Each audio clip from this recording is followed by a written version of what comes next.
Councillors, staff, public in the gallery, the media, thank you for being here for this ordinary meeting back in Nambour. And I think it's great for everyone to be back in Nambour today. COVID obviously has played havoc with meeting locations, but it's wonderful to be back here today. I've got Councillor Babarowski doing the acknowledgement for Traditional Custodians, so if everybody could be upstanding, please, I'd be very grateful. Thank you, Mr Mayor, councillors, ladies and gentlemen. On behalf of Council, I would like to start by acknowledging the Traditional Custodians of the Sunshine Coast local government area. The Traditional Custodians' unique values and ancient and enduring cultures deepen and enrich the life of our community. We are committed to better understanding the collective history of the Sunshine Coast and the experiences of First Nations people. Legacy issues resulting from colonisation are still experienced by Traditional Custodians and First Nations people. We recognise our shared history and will continue to work in partnership to provide a foundation for building a shared future with the Kabi and Jinnabunna people. We wish to pay respect to their elders, past, present and emerging, and acknowledge the important role First Nations people continue to play in the Sunshine Coast community. Together, we are all stronger. Thank you, Councillor Babarowski. Please remain upstanding while I invite Pastor Steve Nixon from the Sanctuary Park Church of Christ to read a prayer. Thank you, Steve.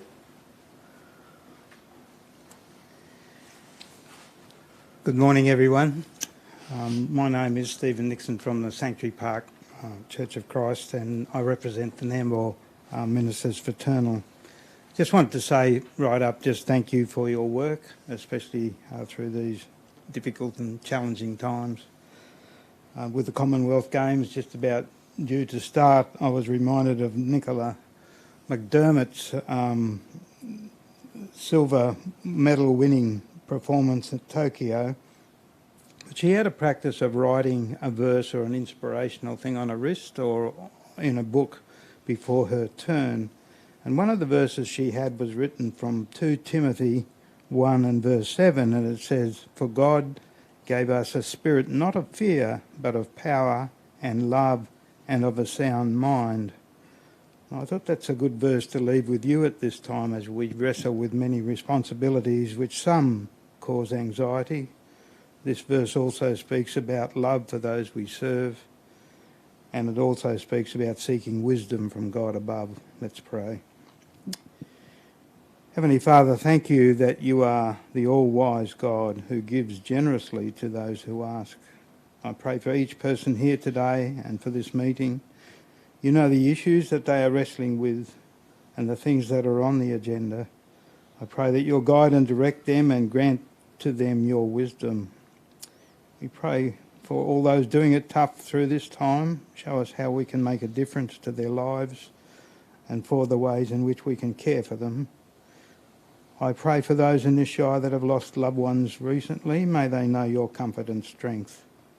Thank you, Lord. Bless this meeting now, and I commit all those here to you. Amen. Thank you, Pastor Steve, very much. Please remain upstanding. I'd like to pay a tribute to Cecily Dunn. I take this opportunity to mark with sadness the passing of former Maroochy Shire Council Deputy Chairperson, Cecily Dunn, or Robin Dunn as she was known.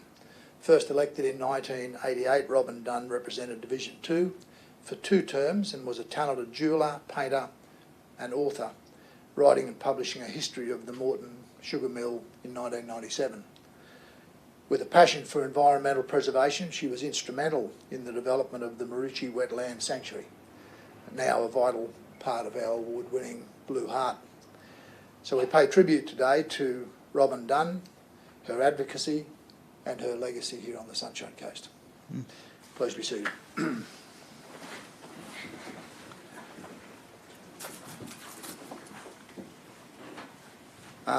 We have the minutes from 2 meetings to be confirmed. The first, the special meeting, which was the budget meeting, and then the ordinary meeting, which was also held on the same date of the 23rd of June.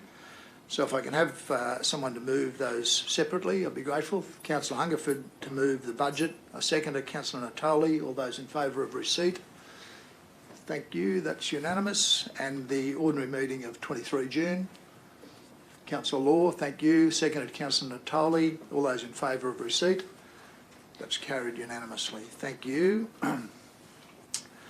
I need to advise that Councillor Dixon is an apology. Councillor O'Prey is attending via Teams. Can you hear okay, Jason? Yep, there he is. Councillor Johnston will be with us at 9:30. And some of our, a number of our senior officers are joining and staff are joining via Teams. There is no mayoral minute. Item 6, councillors, I'd remind you of the requirements under Chapter 5B of the Local Government Regulation 2012, which sets out how councillors' conflicts of interest are managed in local government matters. These requirements apply to how we will deal with such matters at this meeting.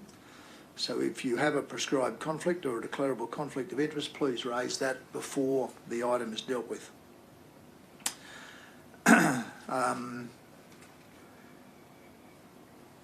I'll move straight to item 7, which are the presentations, and invite Councillor Law to give a presentation on Shine a Light on Racism video. Thank you, Councillor Law. Thank you, Mr. Mayor, and through you. It's with a great pleasure that I want to share with you a presentation that was launched on Friday of last week at Venue 114 in conversation with Craig Foster, former captain of the Socceroos and a global advocate for diversity, social harmony, multiculturalism and human rights.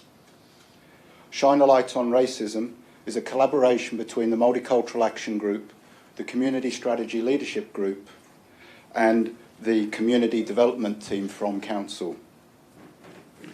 Those groups have worked together over about 18 months towards achieving outcome 3 from our community strategy, which is about inclusive communities.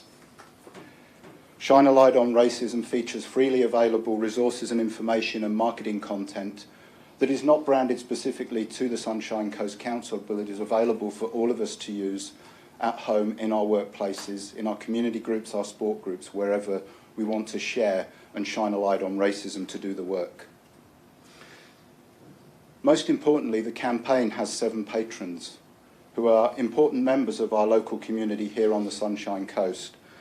And when I read out the list of names who are our 7 patrons for this campaign, who have all voluntarily, in fact, almost demanded to be a part of this campaign to do the work necessary in our community, I'm sure that you will know at least one of them when I read out their names. We've got Caroline Hutchinson, breakfast announcer on 92.7. Ashley Robinson, the general manager of Alex Surf Club. Vicky Q, who is a registered nurse. Walters Nemfek, who is a member of the African diaspora of the Sunshine Coast. Christine Thomas, CEO of Signet Centre for Peacemaking. Pepe Buedi, who is the Director of Sunny Communications and has been instrumental in our multicultural migrant work ready programme. And finally, Kate Walsh, a lightning player. So without much more from me, other than to let you know it's about doing the work. Councillors, you've all been provided with a pack of the whole information. If that hasn't come through yet, let me know and you'll get that. But we're asking ourselves and we're asking our community to upload their pledge to becoming anti-racist, to educate themselves about racism and how to combat it, and to engage with the campaign resources to educate and perhaps get involved in bystander training and to learn how to do the work. So it's not a challenge about whether or not someone is racist or otherwise, and it's not about unconscious bias, but it's about can we be anti-racist. And I'd like to show the video now so that you can see the campaign and become part of the campaign. Thank you, Mr. Mayor. Thank you, Councillor Law. On the Sunshine Coast, we come from near and far. with 1 in 5 people born overseas. Representing more than 45 faiths. 96 languages. From more than 150 countries. There are nearly 6,000 people on the Sunshine Coast who identify as Aboriginal or Torres Strait Islander. We all call the Sunshine Coast home, but the uncomfortable truth is that racism exists in our community. And we must shine a light on it. For me, is the psychological impact, which is torturing.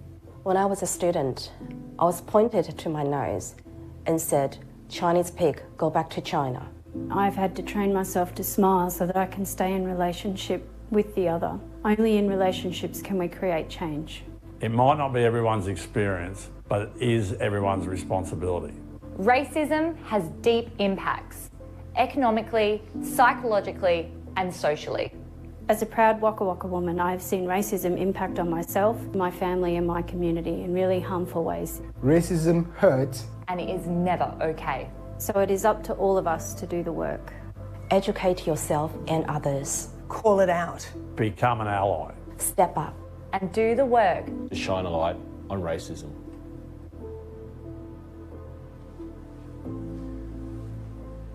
Very good. Thank you, Councillor. I'll take it that you'll move that presentation. Yes, please. Thank you, Mr. Mayor. Thank you. Is there anything else you wanted to say? No, there's nothing else to add to the video. Thank you. Can I have a seconder, please? Councillor Natoli. All those in favour of receipt? That's carried unanimously. Thank you. The next presentation is from Councillor Cox regarding the Landscape Architecture Award. Thank you, Councillor Cox.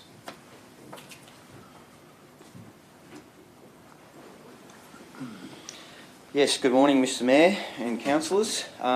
It's with great pleasure that I arise today to present a couple of awards from the Australian Institute of Landscape Architect Awards.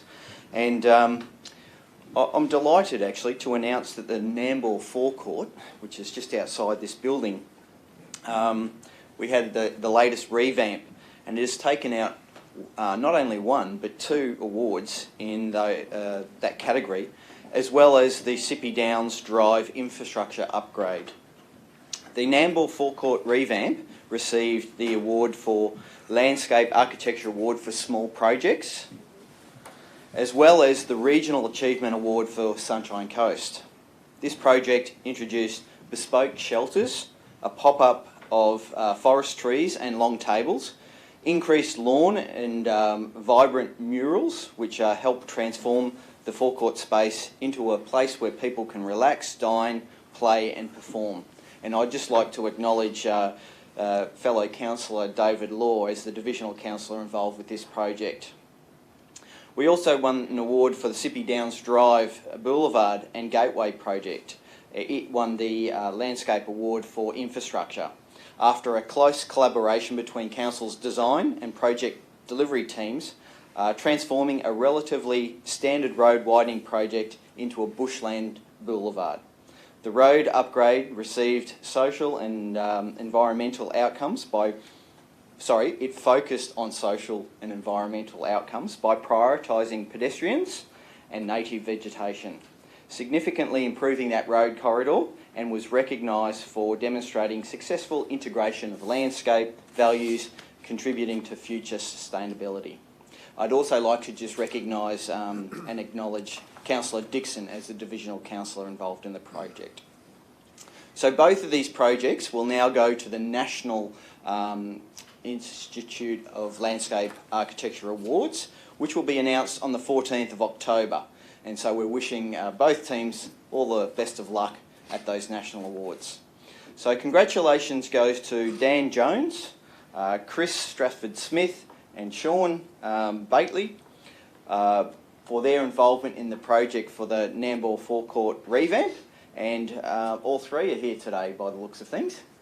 Yeah, Sean isn't here today. Sean isn't here? Yeah. Fantastic. So we've got Dan and Chris and, I'm sorry. Dan. Chris.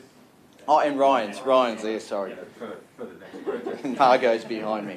So I think I might present that award, the revamp of the forecourt, to the gentleman. And Mr. Mayor, would you like to come up and get a photo as well? So these are the two awards that I'll give that. Chris, congratulations, gentlemen. Do we clap?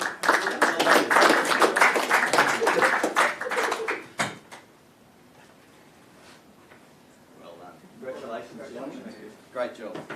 And while I'm at it, I'll invite Margot and Ryan up to accept the award on behalf of the team, which consisted of obviously Margot, Ryan, Sean, Dan, Jason, Jamie, Brett, and they were behind the Sippy Downs Drive project. So congratulations to Margot and Ryan who are here today.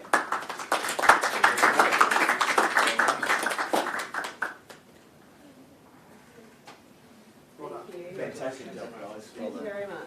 So I'm happy to move that one, Mr. Mayor. Thank you. Can I have a seconder, please? Councillor Suarez, thank you. All those in favour of receipt? It's carried unanimously. Thank you very much. That brings us to item 8.1. Councillor Natoli. Thank you, Mr. Mayor. I, Councillor Joe Natoli, notified that a declarable conflict of interest in item 8.1 to be considered at the ordinary meeting on the 28th of July 2022 due to undertaking a paid self-improvement course with Lieutenant Margaret Boholt, who is the Director of Mem Law Proprietary Limited, an applicant for function facilities at 426 and 430 Kilmountain Road, Kilmountain. I'll exclude myself from the meeting while this matter has been considered and the vote is taken. Thank you, Councillor Natoli.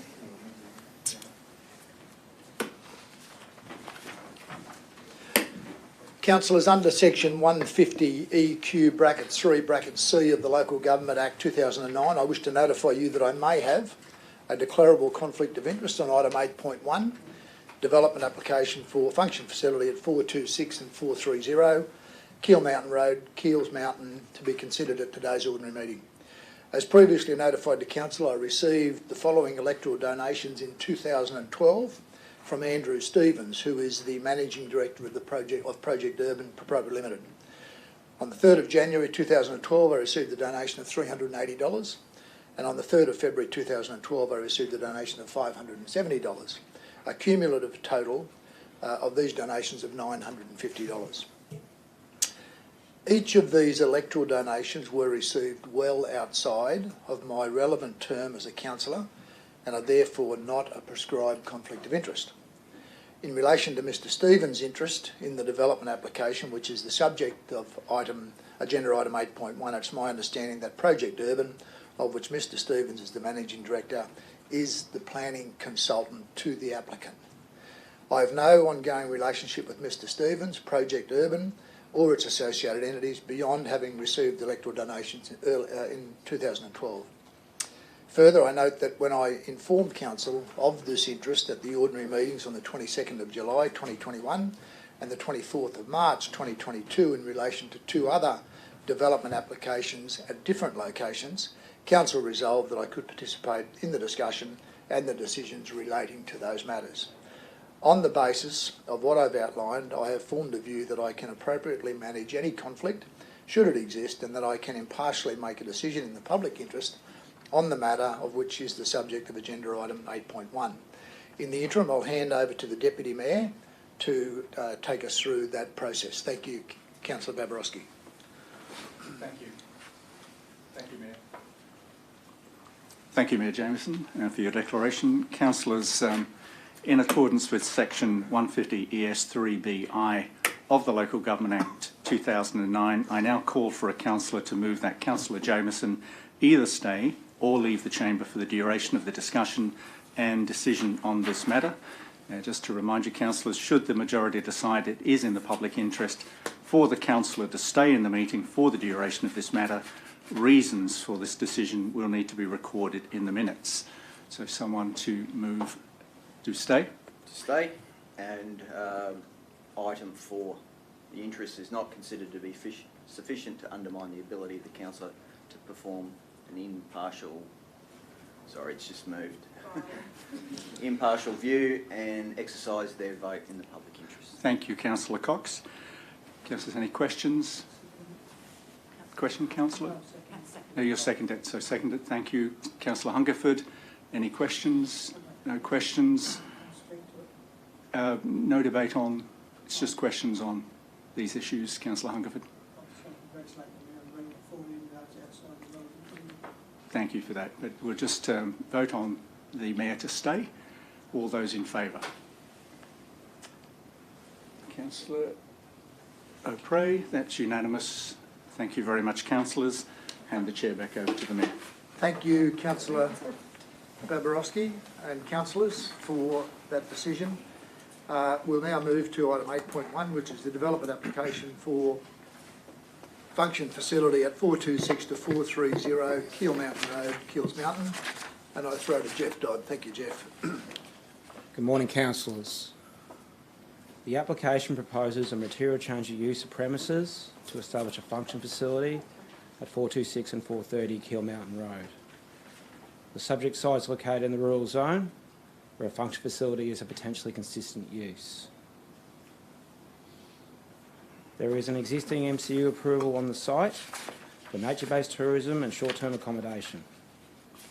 A site inspection has confirmed that the campground and cabins have not been constructed. The communal facility has been constructed, and it is this existing building where the facility is proposed. The application is impact accessible. The function facility would be 535 square metres GFA within the existing building. Functions to be held during the daytime and evening, up to 100 guests on site per function, including the people staying within the on-site accommodation. The application was publicly notified. 280 properly made submissions were received. The majority were in support of the proposal. Objections were received from neighbouring and nearby properties. Issues raised by the submissions included matters relating to noise and traffic. Kiel Mountain Road is classified as a district collector under the planning scheme, with a capacity to accommodate the proposed development. Access upgrades are recommended. Acoustics and noise-related matters were assessed by an external consultant who is here today. The closest dwelling is approximately 320 metres away, located towards the southeast. Restrictions are recommended in relation to the number of people, the number of events, and the hours of operation. The application is recommended for approval, subject to conditions. Thanks. Thank you, Jeff. Can I have someone move? Happy to move. Councillor Hungerford, thank you. A seconder. Councillor Cox, thank you. Would you like to open, Councillor? Through you, Mr. Mayor. I brought this one to Council to highlight how thorough our planning department is. When this application first came up, particularly the residents around there, being a rural residential area, were worried about the impact on their amenity and their lifestyle. Very real concerns. Had a very packed hall in the Dillabar Hall with many of the concerned residents there. I had to explain to them the role of a councillor, and they just wanted to reject it. It's not that easy.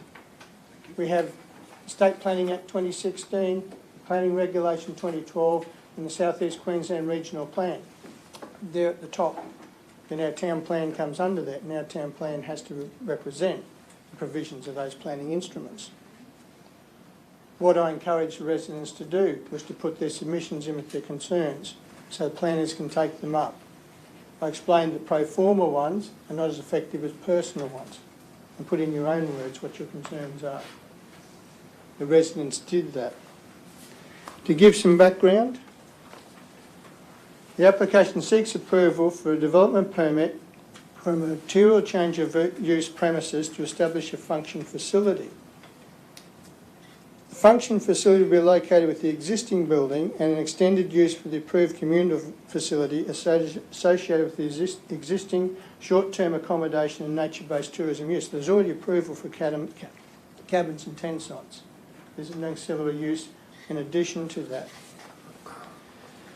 The planning parameters you start with is the function facility is identified as a potentially consistent use within the rural zone in accordance with Table 6.2, 19.2.1 of the Rural Code.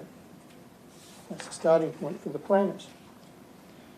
In the South East Queensland Regional Plan, the development is located within the regional landscape and rural production area of the Sunshine Coast Regional Plan.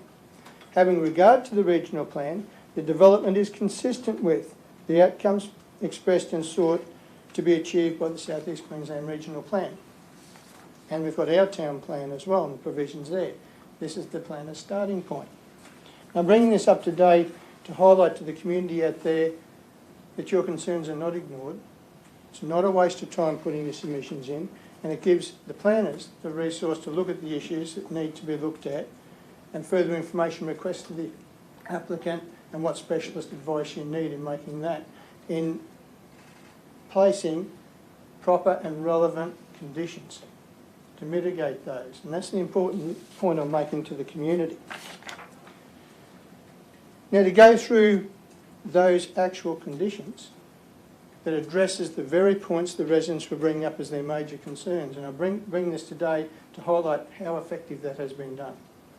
Actually very thoroughly in my view, because when I looked at this and the concerns of the residents, I was thinking, okay, do I need to have an amendment to the thing here or go for a refusal if it doesn't match up?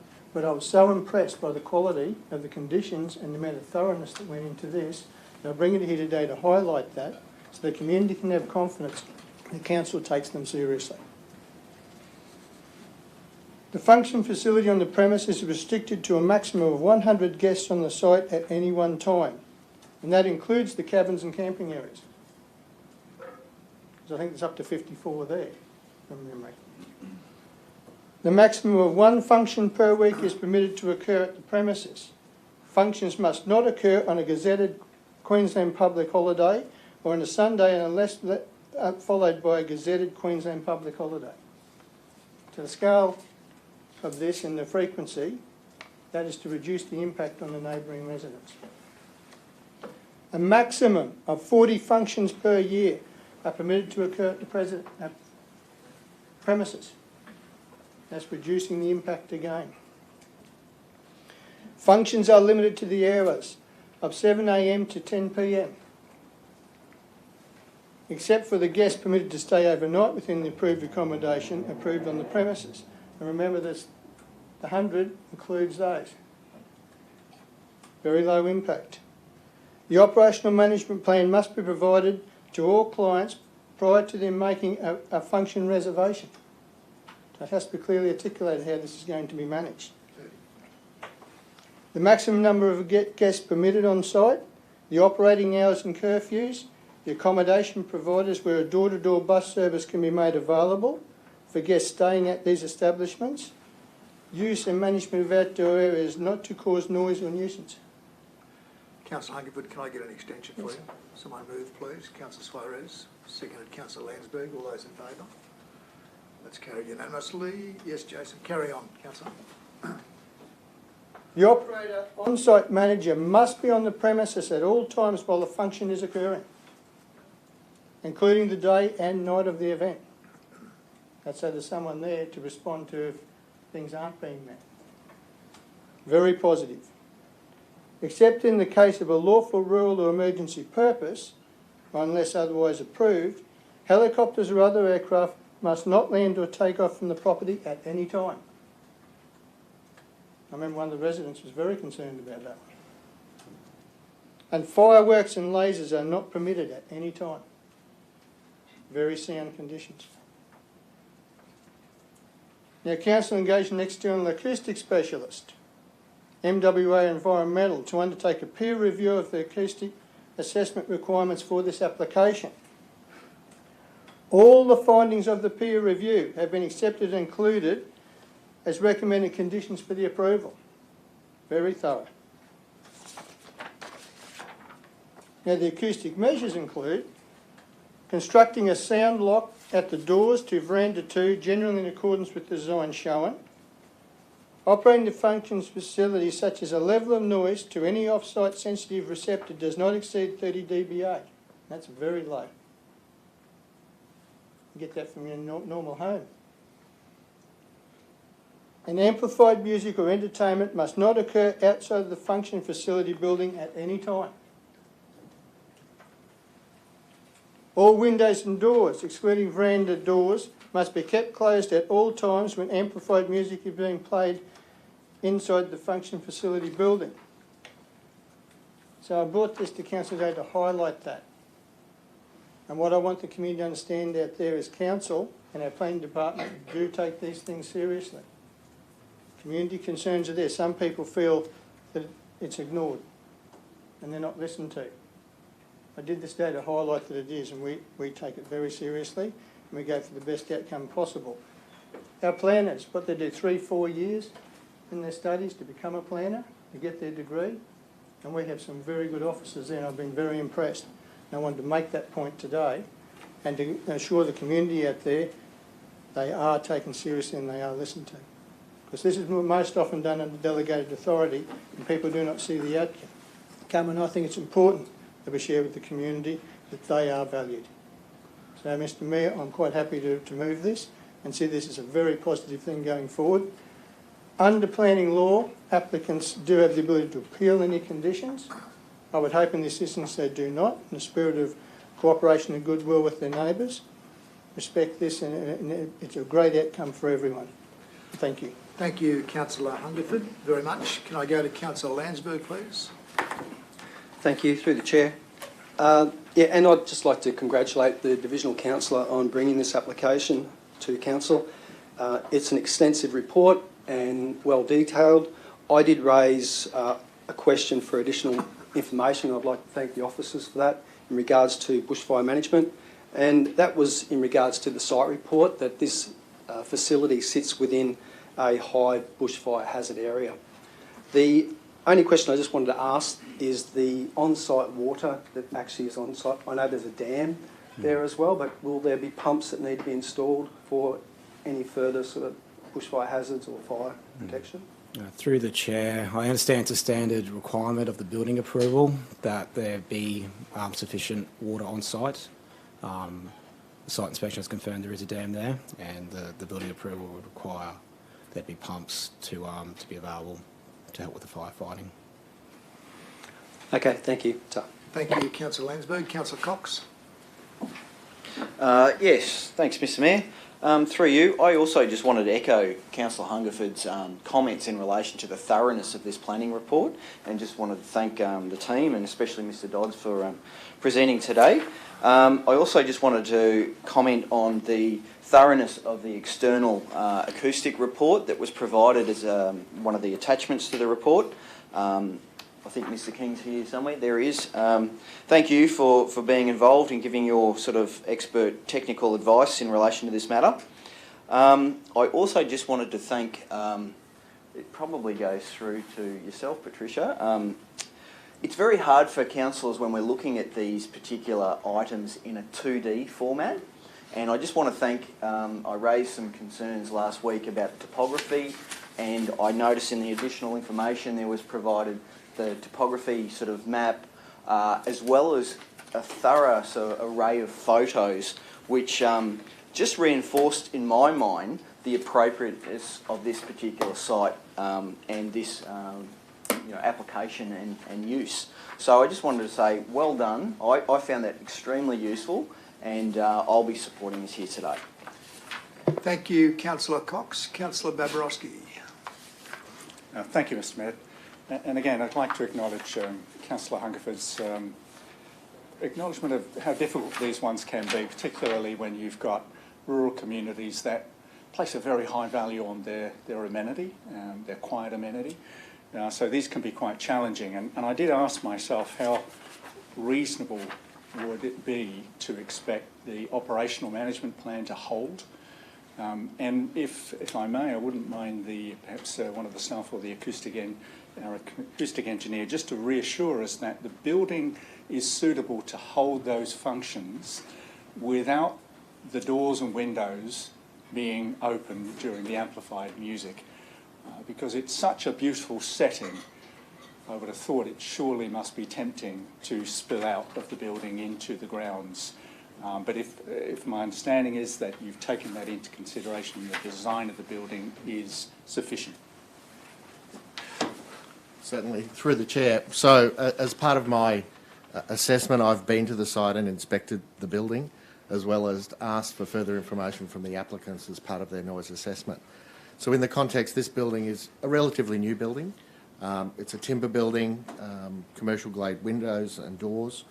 It is air conditioned as well. The development approval conditions require sound lock doors to be installed on the main veranda, such 2 sets of doors and airlocks, so in effect that people have to walk through the sound lock to go to the veranda area so that any noise from inside can be contained. So I'm quite confident that the building, Councillor, has adequate structural and acoustic integrity to contain the noise. That people are allowed to go outside, we're not prohibiting that, but there's no amplified music outside is one of the conditions, so noise is contained within the building. So in this case, it's not an old shed that's being retrofitted. It's a building that's been built, I believe, as part of the existing approval. It is well built with the conditions that we've put in place, or the council officers have put in place. I'm quite confident noise can be suitably contained. Thank you. Can I just ask for a response on the operational management plan? It may not be your domain, but just what mechanism is in the operational management plan to make sure that they're seriously aware that those conditions need to be held, and I'm sure that the local residents will be aware that if the management plan doesn't hold and the events start to spill out outside with amplified music, that there is a mechanism to control it. Through the Chair, the conditions do require a detailed operational management plan to be in place. The planning framework does assume a compliant operator to follow that management plan. So, in the event that there are issues arise, that would be an investigation for Council's compliance team. Okay, thank you. If there are no further speakers, I'll go back to Councillor Hungerford to close. I would just like to reiterate, this is a great outcome for the community, the applicant, and a real credit to our planning team, and I was very impressed. Thank you, Councillor Hungerford. We'll put the motion to the vote. All those in favour? That's carried unanimously. Thank you very much to the officers. Can someone find Councillor Joe, please?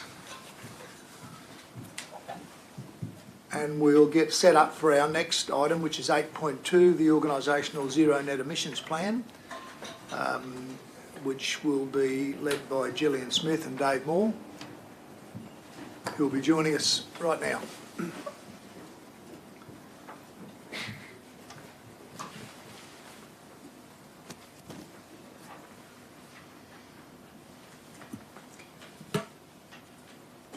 Thank you, Gillian.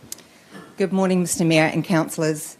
Today I'm really pleased to present our Organisational Zero Net Emissions Plan for your consideration and adoption. Building on the many sustainability initiatives undertaken to date, the purpose of this plan is to accelerate and more strongly align our collective efforts to meet our target of being a zero net emissions organisation by 2041.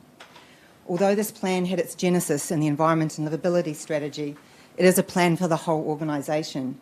It is primarily a plan about our business performance. It has involved significant engagement and workshopping across the 5 groups, resulting in a comprehensive, integrated and collaborative action plan to keep us laser focused on meeting our organisational target.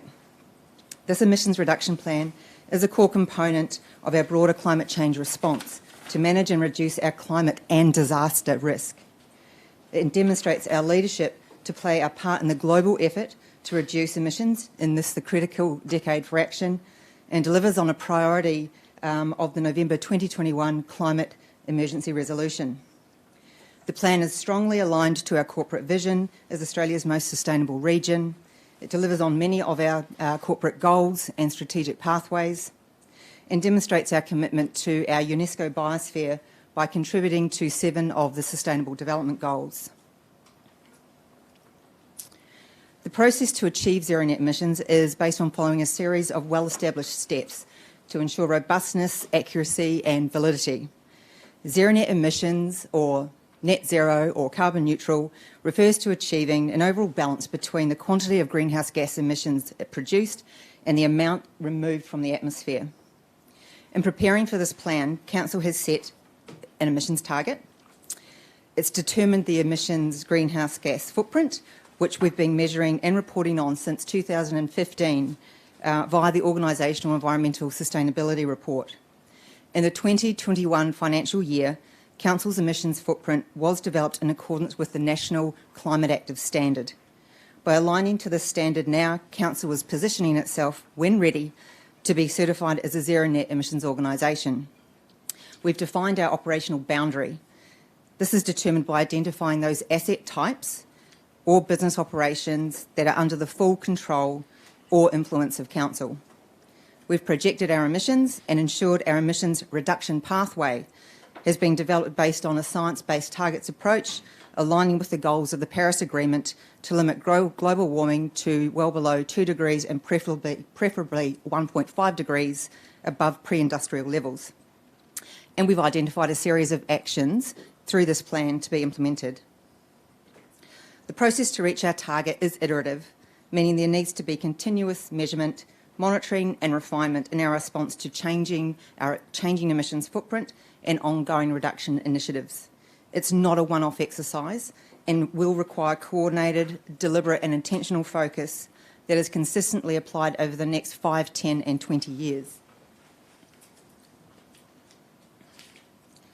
One of the key pieces of work that we had to do before we could develop the action plan was to better understand and undertake a range of scenario modelling to help us understand our likely emissions trajectory if we do nothing, quantify the emissions reductions necessary to meet our target and be in alignment with what the science is telling us is needed to avoid the most serious of impacts. To identify the most likely emissions reduction trajectory based on known emissions reducing activities and their likely timing for implementation. And we needed to quantify the gap. That's actually the green triangle on the right-hand side of the slide, where additional effort will be required, either by identifying additional emissions reduction initiatives, which many have co-benefits, including in particular financial payoffs, and in particular saving on environment operational costs, and or the other aspect of it, but it's certainly not the priority, is to look at investing at carbon offsets.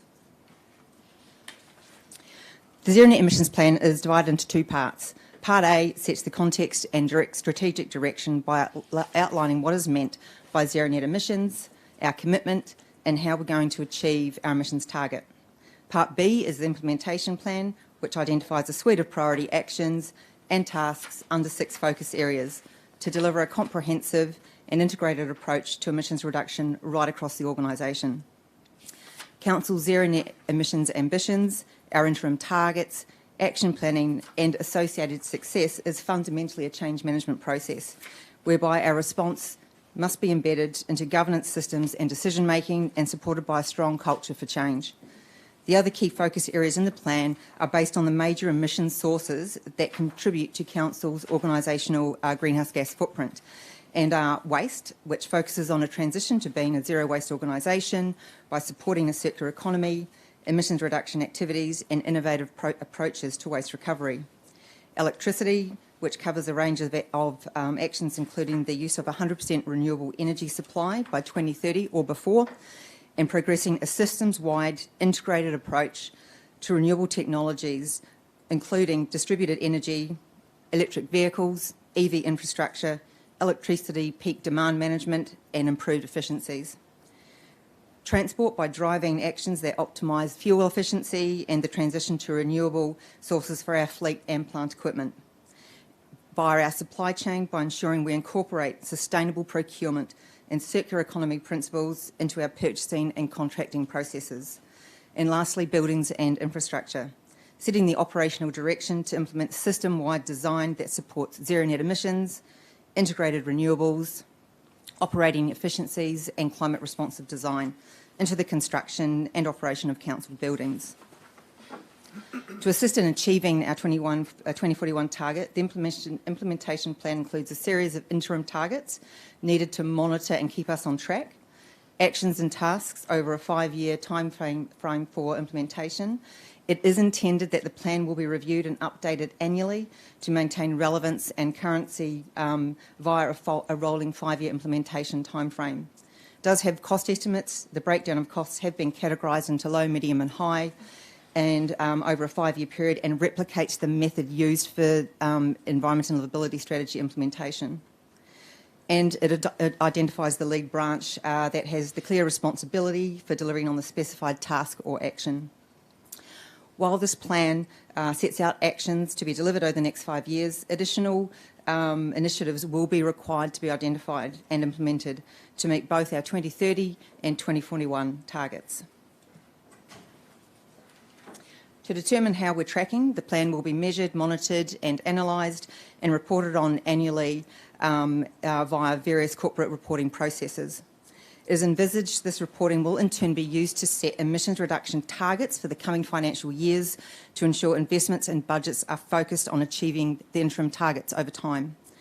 As we move forward with more accurate data and to accommodate lag times between implementing an initiative and actually seeing the emissions reductions realised, we aim to provide a clearer picture about how we're tracking at 2025 and 2030.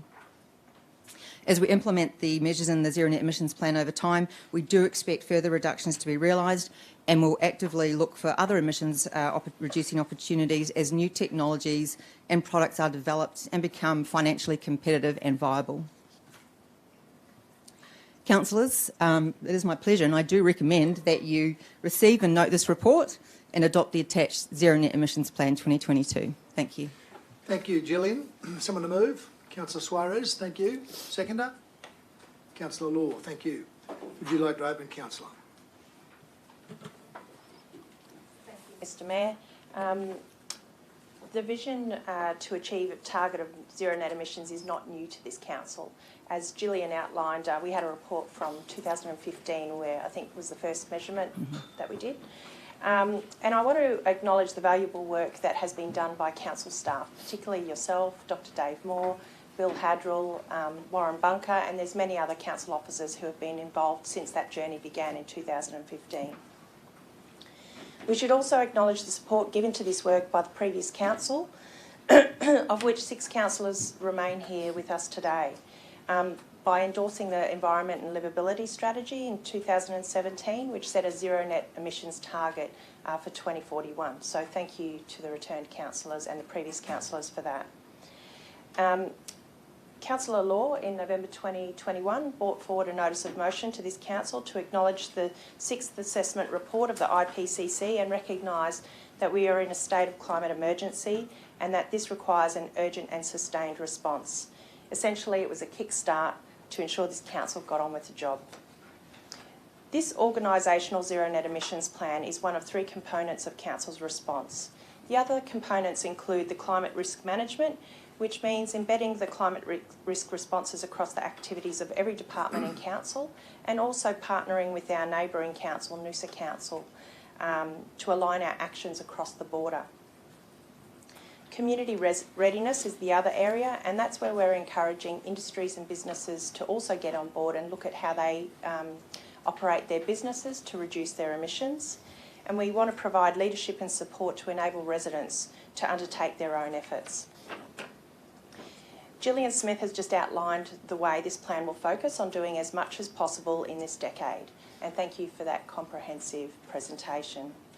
Part A, the strategic directions, the what, why and how, and Part B, prioritising the focus areas, which is basically our biggest offenders in emissions. I was really pleased to see that governance was the #1 area because, as you mentioned before, it's embedding that culture for change within the organisation, and we really do need all of our staff to embrace this if we're going to make serious changes within. It's critical we take these steps and that we take them now because time passes quickly and delays will only make it harder to achieve our targets and cost us more to get there. I look forward to hearing from my fellow councillors' thoughts on this item. Thank you. Thank you, Councillor Suarez. Councillor Law. Thank you, through you, Mr Mayor. Councillors, Gillian and your team, thank you for a great piece of work. Obviously, I'm talking today in support of the adoption of this plan going forward.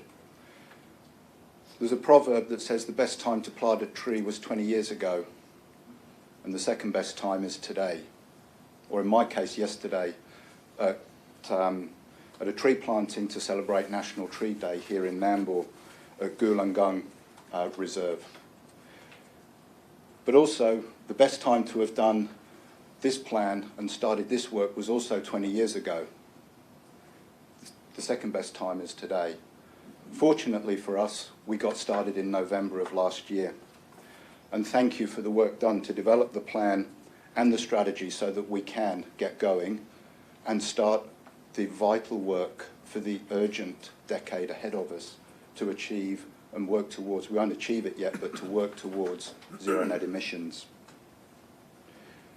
And it's become even clearer for those of you who have taken the time to read the State of the Environment report that was released last week by the federal government. A report that's written every 5 years and is written by independent scientists and experts from the scientific and the environmental community, and for the first time including First Nations people and a First Nations voice, and not just a First Nations voice, but a highly technical, well-regarded scientific voice in that report to tell us what has actually been going on over the last 5 years since 2016. As required, that report was presented in December last year to the federal government, but it was only released last week. What did that report tell us? What can we learn? What does it tell us to make sure, to encourage us that we're doing the right thing, but to make sure that we support this today, but we take note of those interim reviews every year to see how we're tracking, because this is so urgent that we are still in catch-up mode. But that 5-yearly report that was released last week describes a decline in our environment that has been ignored and has had inaction for decades. But the key difference that has been identified is, rather than talking about the state of the climate and the climate emergency, but it clearly and unequivocally demonstrates that we are having a severe and catastrophic impact on our environment and our ecology. But there is hope. We have recognised there's a climate emergency, and we are doing the work. Perhaps we're doing it too late, but failure is not fatal. It's the courage to continue that really matters. And I share those words from you from another great leader from long ago. Winston Churchill said that. So we must support this today. And one of the most exciting things that I see is the governance structure that is emerging through the organisation to support this in every task and every action that we do. So that when we come through and plan our budgets, we're doing it through a lens of a climate emergency and the necessary urgent action to make a difference. And I've just shared with you, if I may, about 18 months ago, I was talking to some of the staff involved with the waste contract renewal. And I said, so will we be getting electric vehicles? They'll be quieter. They'll contribute to our zero net emissions and will contribute to our plan to get to zero waste going in the landfill. And about 18 months ago, I was told, oh, no, that's not possible. The technology is not there. It can't be done. We'll have to wait, until we get to the next contract, bearing in mind the next contract is in 7 years. But I think through the work that has been done and through the signalling and through the fact that we recognise we're in a state of climate emergency in November last year, I wouldn't like to say when it happened, but it's emerging through our organisation, and we will have an electric, or we do have an electric waste truck operating on the Sunshine Coast. And I understand that there are plans that we'll even be trialling hydrogen technology in this space to fuel the waste vehicles going around our streets. It is vital that every single thing that we look at, we consider, and we do, is done through a lens of a climate emergency and the action we need to take.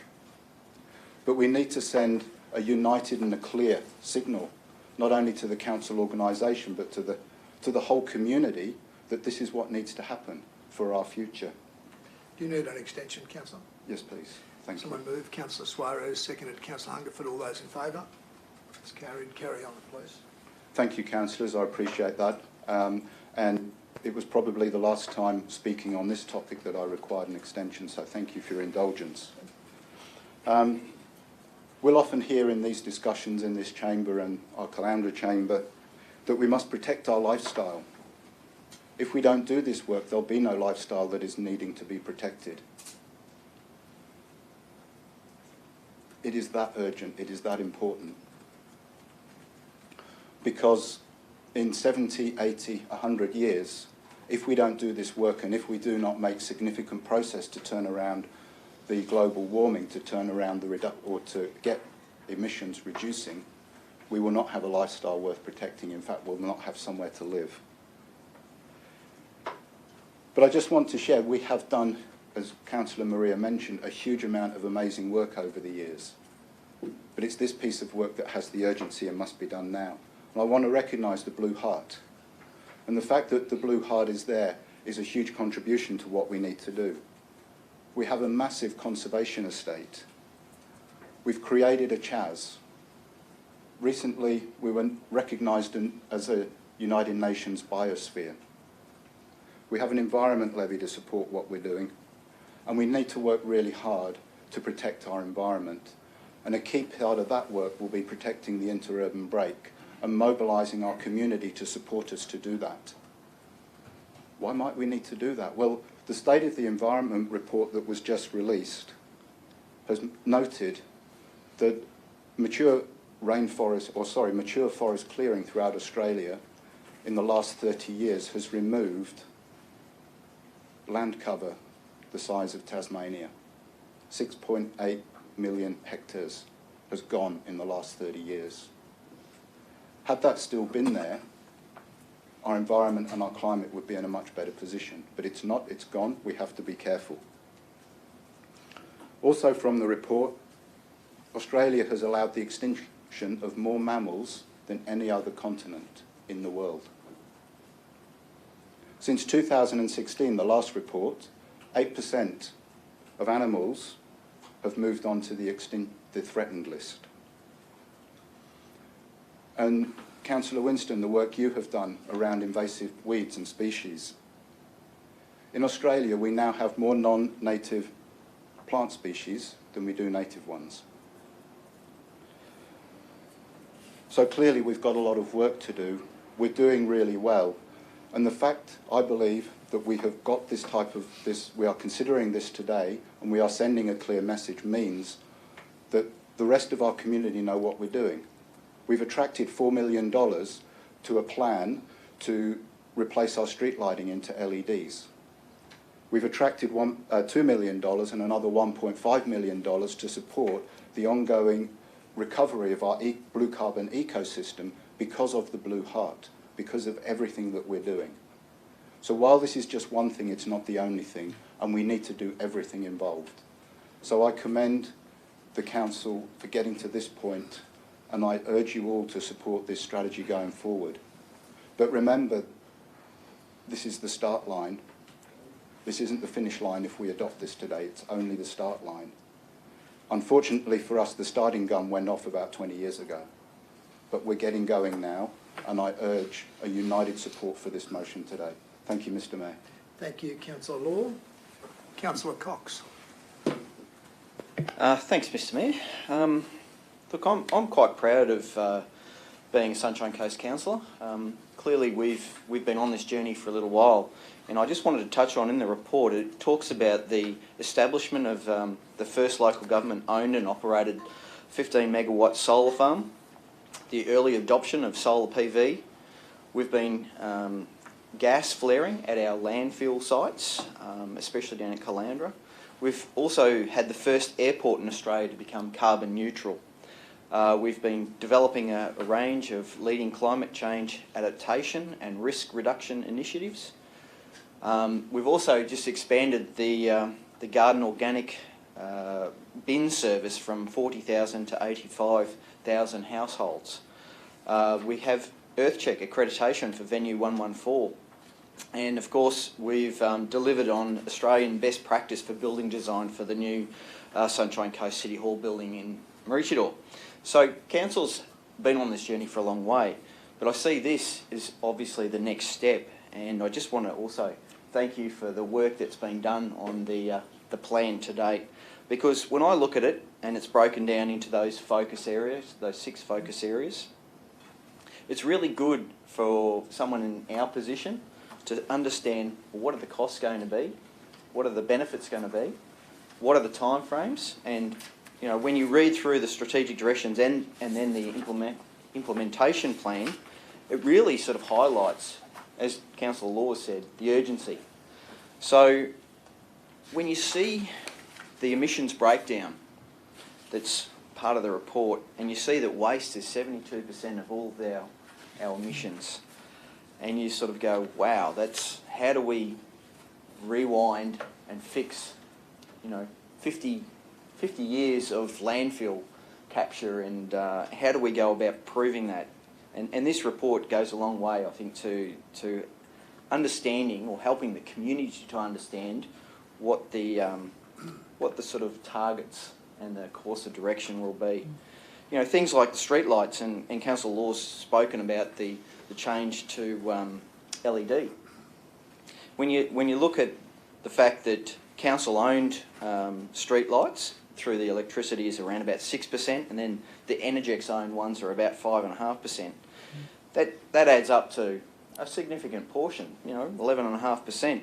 So I get excited when I see those interim targets, and I see the 2025 target and then the 2030, and I just wanted to touch on a couple of those, because in 2030, that's when I think the rubber really hits the road and we get those real benefits kicking in. You see that 100% of renewable energy supply for council. You see 100% of our street lights upgraded to LED, and then 300% increase in our solar roof capacity. So those are the things I think are tangible, our community can get on board and understand, and I think will help our organisation be a real leader in Australia for our organisational net zero emissions plan. So well done to the staff, and I'll be certainly supporting this today. Thank you. Thank you, Councillor Cox. Councillor Hungerford. Through you, Mr Mayor, I stand to echo a lot of the points that have been made by councillors here.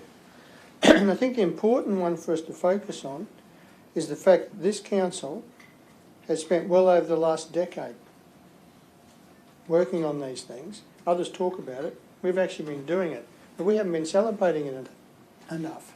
And I think it's important we have this here today so we can show what we have been doing. Now, we've got some great outcomes. The council investments to a number of the initiatives include, and some of these have been covered already, the establishment of the first local government owned and operated 15 megawatt solar farm. That's the biggest we could build that could be taken into the grid. That gets upgraded in the future, we can double the size of that. And I'd push us very strongly to do that when we get to that point. Because that solar farm has consistently been providing more than 100% of this council's total electricity usage. We're the first local government in Australia to do it. We didn't get any help from anyone else either. The early adoption of solar PV, rooftop solar, and we're still rolling that out today. We keep doing that as a continual program. The landfill gas flaring and capture. Not only that is a greenhouse gas that we need to take out of the equation, at Caloundra we've actually turned it into an electricity generating proposal, and we can expand that in the future. That's on top of our solar farm as well. Being the first airport in Australia to become carbon neutral. We're the only local government that's built a new international airport. And we received that accreditation at the same time. This is to show how ambitious we've been. This has gone back to 2015. This council's got great credit in carrying this on. But it was the last council and council before that that bit the bullet and took this path, and I don't think people realise that. Developing a range of leading climate change adaptation and risk reduction initiatives.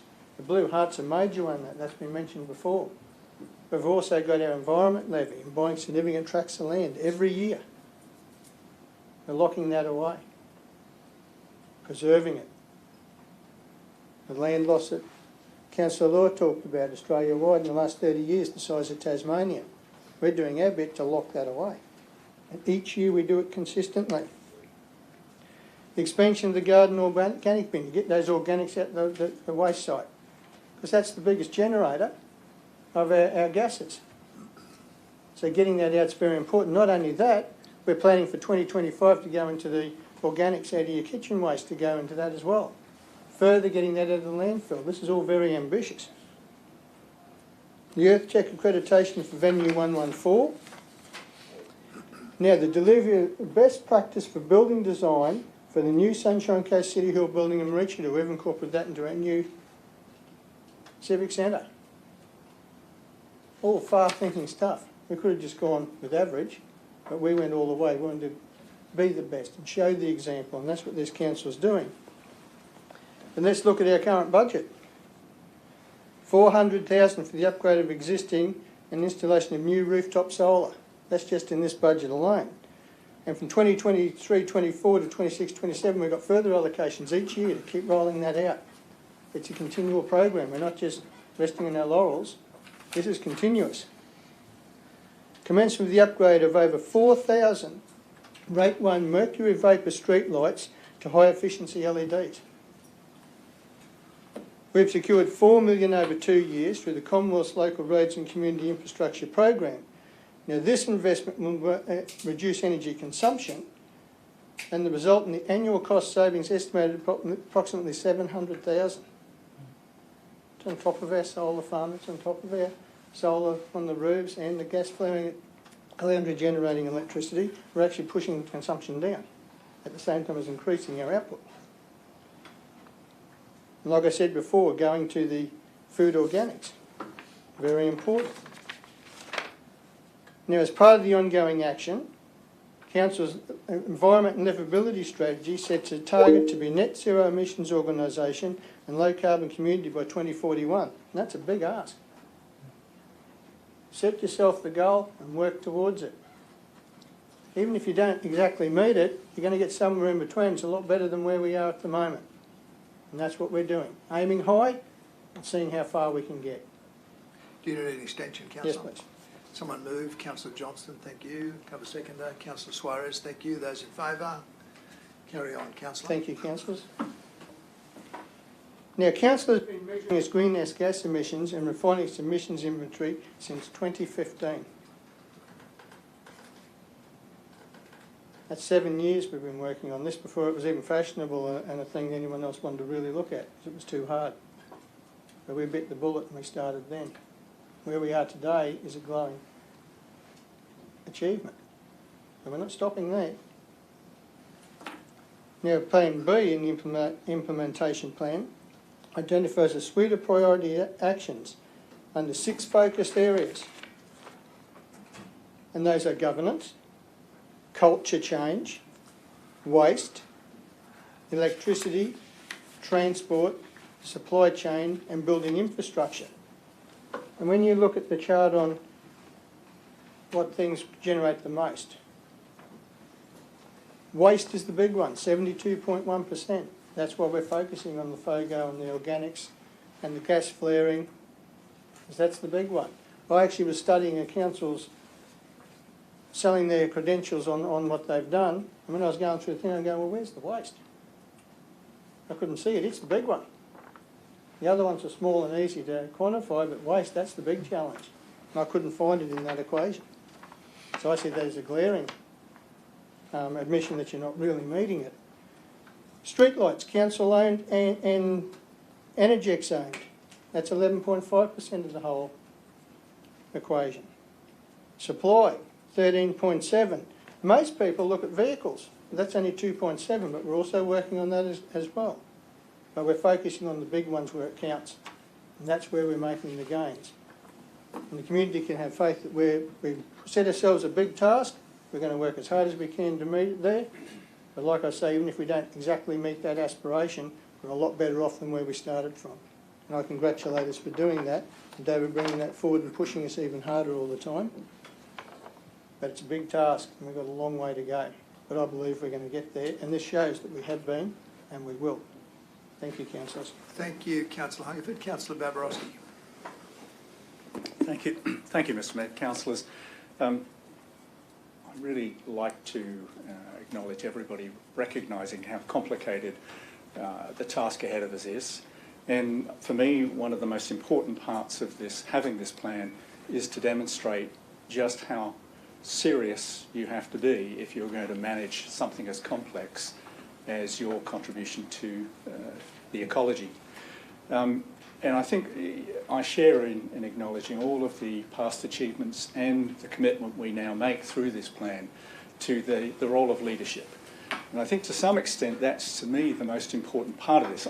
I'd say that because I've always been relatively confident that we were fortunate enough as an organisation for the whole 10 plus years that I've been involved in it to have a deep understanding of the challenge and the mechanisms we need to develop. And we had the staff. And to be honest, I think so much of this plan today, is for the years of preparation that our staff have set up. So I'd really like to acknowledge that. And I think to some extent that really puts into perspective the challenge once you broaden it past this organisation. It is really obvious that as an organisation we can set up a plan, we can look at all of the moving parts, we can develop mechanisms to bring our organisation's contribution to a net zero position by 2041. But we're not entirely there yet. We even acknowledge that. But, councillors, it's really important to remind the community, this wonderful community of the Sunshine Coast, who moved to this area and very quickly absorbed that it's pretty special. We've got many opportunities, many decisions ahead of us because we're relatively young as a settled development area. And this really reminds us that we can't just look to one organisation, as significant as council is, and we are significant, to do all the heavy lifting. We'll have to use this as a model, help the community to understand how they translate all of this into things that they do, either as individuals or as groups or as companies or anybody who essentially contributes to this, which is, of course, everybody. So I'd like to just remind us that as profound as this is, and it is profound, that when as a planet you get to, and I just checked the numbers, we're just about to tip over to 8 billion human beings on the planet, and in the span of one human lifetime, mine for example, we added 5. So the complexity is profound and enormous, but this shows you that if you put the resources in and that phrase, do the work, we can tackle this and be optimistic that we'll do it, that we'll manage the impacts that we have as the amazingly high impact species that we are. So I'm delighted to be part of a council that has the fortunate resources to do this, to show leadership in this space, but also cautiously remind us that, as I think Councillor Law said, we are really far away from having the solution. We are certainly well positioned to make a good start. So I'm certainly very pleased to endorse the recommendation and the plan today. Thank you, Councillor Babarowski. Councillor Landsberg.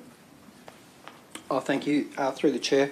And I'd like to also echo the work that was done with the previous council and the previous terms of council to reach this milestone.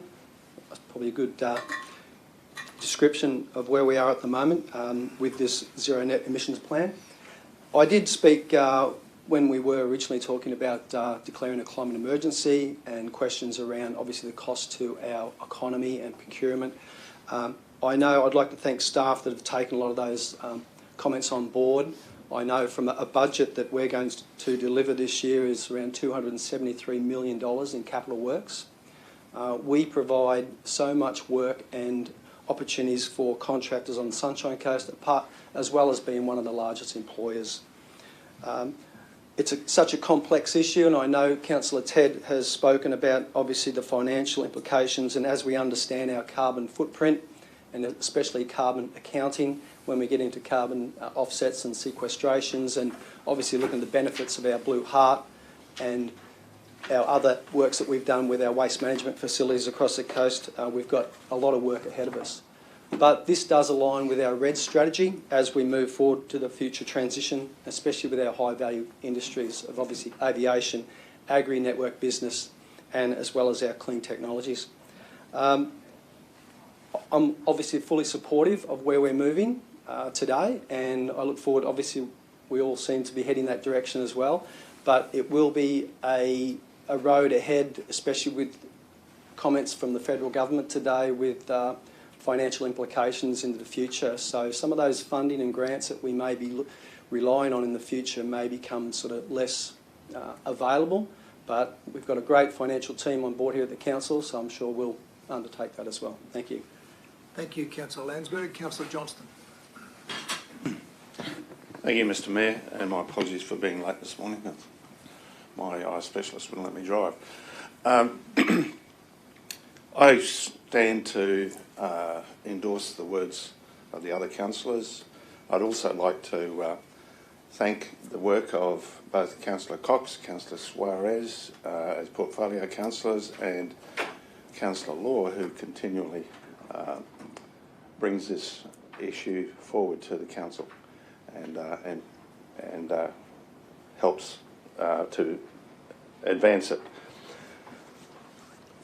However, I can't let this minute go by, and I assume that it's going to be endorsed today because I don't know of anybody who's opposed.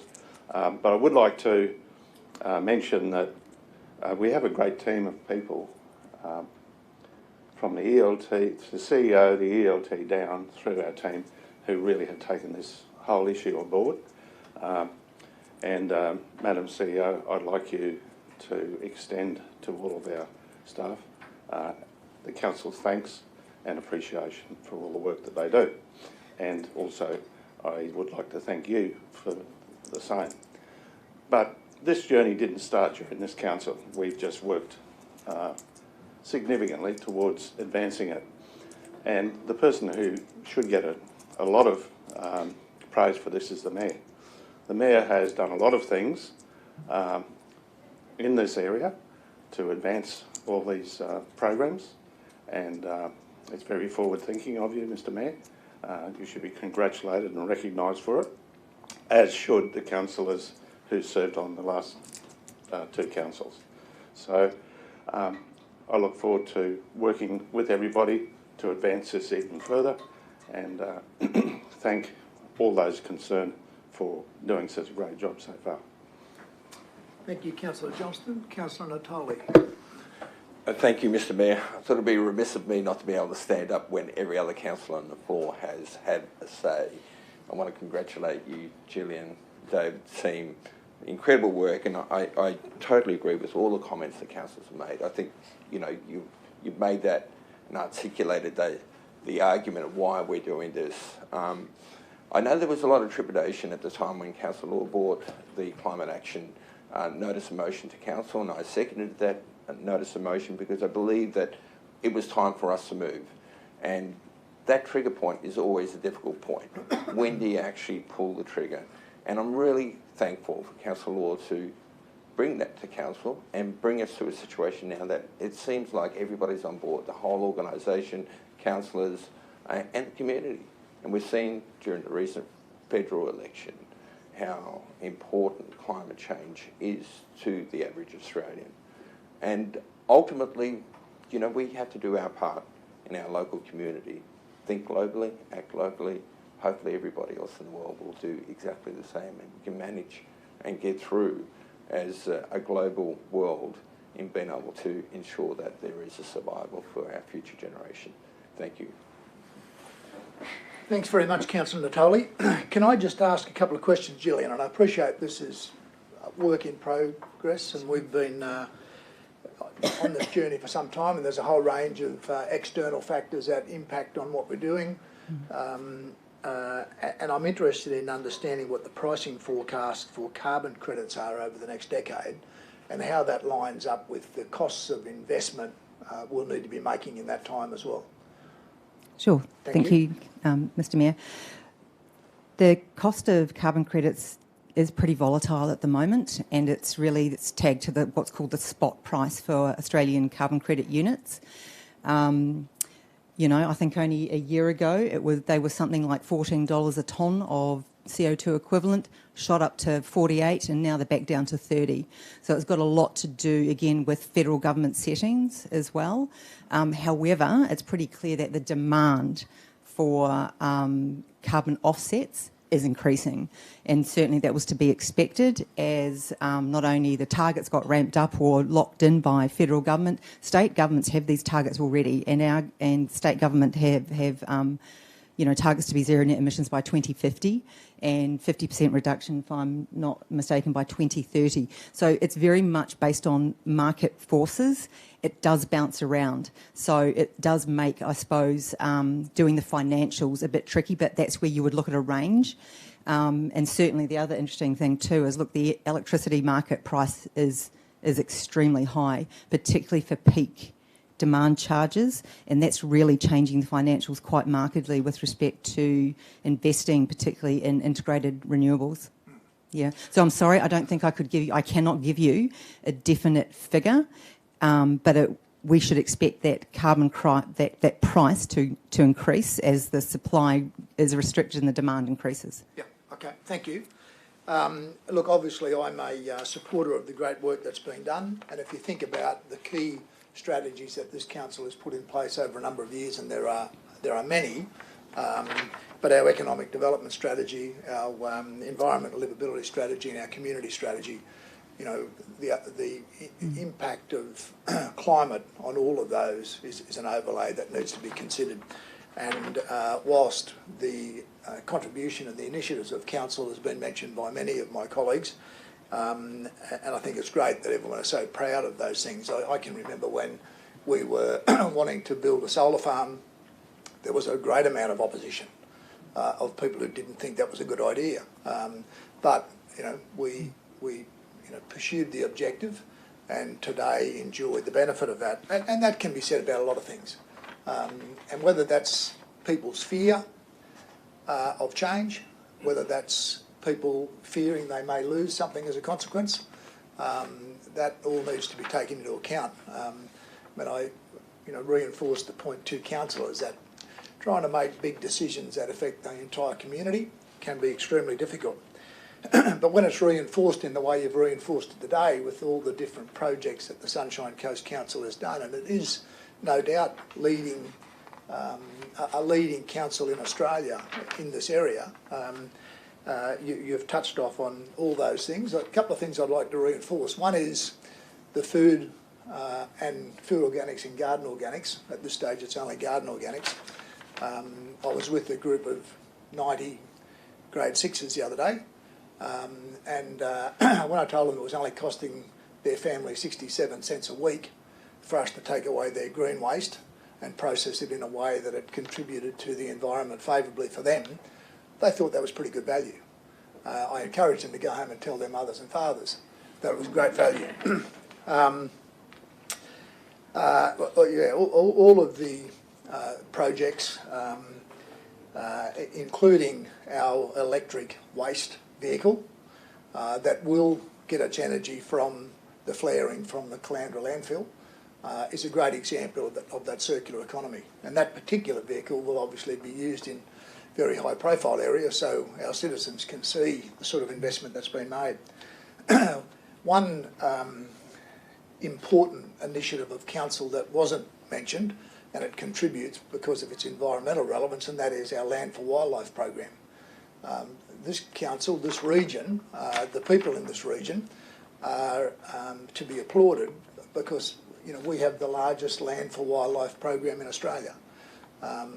We're a fairly sizable council, that might make sense, but it again demonstrates a serious commitment to the environment. And as I often say, we're the chamber for providing balance, whether that's social challenges, whether that's natural disasters, whether that's sustaining an economy for the future, whether that's dealing with growth as we've had to do, well, forever really, but more pronounced in recent times. This is the decision-making chamber that makes those critical decisions on behalf of the citizens of this region. I want to wrap up with one initiative that is far from done. And if anybody feels that they need to take action in some area, this would be a great area to do it in, and that is around the interurban break. We've identified an area on the shared border we have with the Moreton Bay Regional Council, a very large area that runs from the Bribie Island through the Pumicestone Passage, through the Ramsar wetlands, all the way across to the Glasshouse Mountains, on our side of the border and on Moreton Bay's side of the border. And we want that area preserved as an interurban break because we don't want to end up like the area south of Brisbane. If you're going from Brisbane to the Gold Coast, you're never quite sure when you've left Brisbane, arrived in Logan, got to the Gold Coast. You know, we want people to come into the Sunshine Coast to have that green experience, or indeed when they're leaving and going home. But that's far from a done deal. And there's a lot of work to be done there because there's a lot of people on the other side who'll be advocating to government that that would be a great place for more and more houses. And that's a fight we haven't won yet because we don't have the legislation in place. Notwithstanding, in this very room, last Monday week, the Premier and the Cabinet sat here and I told them that was one of our biggest challenges, along with a whole range of other social challenges, but from an environmental perspective, that was certainly one of our major challenges. So that piece of work is still to be done. And it needs to be done along with all the other things that we'll need to do as we prepare to cater for 200,000 more people over the next 20 years, for new technologies, for better ways of dealing with our waste, all of which is embedded in this plan. So I thank everyone very much for the contribution, our very dedicated staff who've done marvellous things, and again I think all of the councillors have recognised that, but it's important to, using an old racing term, give staff their head sometimes, you know, and let them drive these initiatives and help us understand how they can make the community we live in a better place to be. So thanks very much. I'll go back to Councillor Suarez if you'd like to close, Councillor. Mr Mayor, I was really heartened by everyone's contributions on this item today, and when I looked around the room and thought about what individual councillors have advocated for over these past 2 years since I've been on this council, we've got strong advocates for public transport, circular economies, hydrogen-led vehicles, weeds and waste management, all of our green spaces, our community involvement. It made me feel really heartened that this not only has the support of the majority of our council, or all of our council hopefully, but it will give that clear message to our staff as well that this is something that should be wholly embraced and has the full support from the council. I appreciate the global and national insights that Councillor Law gave to us. It gives us that great big rounding of, I guess, why we're doing that. And when you look at what's required, with a collective effort from countries across the globe, from our national and state leaders, from businesses and industries, it seems like a very big, overwhelming challenge. And the fact that we are looking within our own council, and as Councillor Natoli said, think globally, act locally. How do you eat an elephant? One bite at a time. So this is our bite at looking at our contribution to emissions further afield than our LGA borders. It was really good to hear about all the noteworthy actions that we've undertaken over the previous years as well. And I do agree that we probably don't get enough kudos for it, and we probably don't promote it as well as we should. It's much easier to focus on all of the negative things than the positive things sometimes. The other thing that I thought was really great about this report is the annual measuring and monitoring and having that rolling 5-year target. It really gives us the opportunity to reset and react to any trending outcomes in terms of emissions we may be creating, but also take advantage of any opportunities in new technologies or new methods in capturing our emissions or reducing our emissions. I sincerely hope that this report will get full endorsement of this council. If I was a betting lady, I'd probably put money on it, but I am really pleased to the contributions of all councillors and to the team today, and I hope this does get unanimous support. Thank you. Thank you, Councillor Suarez. Put the motion to the vote. All those in favour? That's carried unanimously. Well done, councillors. Thank you. Councillors, we'll move now to item 8.3. And under section 150 EQ brackets 3 brackets C of the Local Government Act of 2009, I wish to notify that I may have a declarable conflict of interest in agenda item 8.3 to be considered at today's ordinary meeting due to the fact that I'm a director and the president of the Local Government Association of Queensland. I receive a remuneration for this role and it's noted in my register of interests. In relation to the LGAQ's interest in the matter that is the subject of this agenda item, I'm of the view that there is no different to the interests the LGAQ would have in any council in Queensland, considering motions to submit for consideration at the annual conference. The LGAQ does not derive any monetary or financial or reputational benefit from our council's consideration of potential conference motions, and nor do I. Council is simply responding to a formal request made by the LGAQ to all member councils to consider and nominate potential motions for debate at the annual conference on the 17th to the 19th of October 2022. I also note that when I notified Council of this interest in the ordinary meeting of 22 July 2021 in relation to the motions that were proposed to be submitted to last year's LGAQ conference, Council resolved unanimously that I could participate in the discussions and decision relating to those matters. On this basis, I've formed the view that I can appropriately manage any conflict should it exist, and that I can impartially make a decision in the public interest on the matter which is the subject of agenda item 8.3, which is to be considered before the meeting today. Councillors, I'll now vacate the chair while you deliberate and resolve under section 150 ES brackets 3 of the Act whether I may participate in the discussions and decision on the agenda item. Thank you, Councillor Dabrowski. Thank the Mayor. I'd like to thank the Mayor for his declaration, and councillors, in accordance with section 15 ES 3BI of the Local Government Act 2009, I now call for a councillor to move that Councillor Jamieson either stay or leave the chamber for the duration of the discussion and decision on this matter. And councillors, should the majority decide it is in the public interest for the councillor to stay in the meeting for the duration of this matter, reasons for this decision will need to be recorded in the minutes. So someone to move either stay or leave. Councillor Hungerford. Sorry. My apologies. Councillor Landsberg, move. Extensive local knowledge held as a divisional councillor, and basically 1, 2, 3, 4 and 5, if that was possible. Thank you, Councillor Landsberg. So that's to stay. Councillor Hungerford, you seconding. All those in favour? That's unanimous. I'll hand the chair back over to the Mayor. Thank you, Councillor Dabrowski, and thank you, councillors. Item 8.3 is to do with motions for the 126th Local Government Association of Queensland Annual Conference, and I'll hand over to Victoria Nelson for a presentation. Thank you.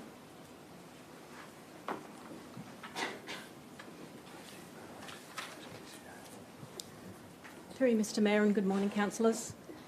This report is presented to Council today for your endorsement of 3 motions for this year's Local Government Association Queensland Annual Conference.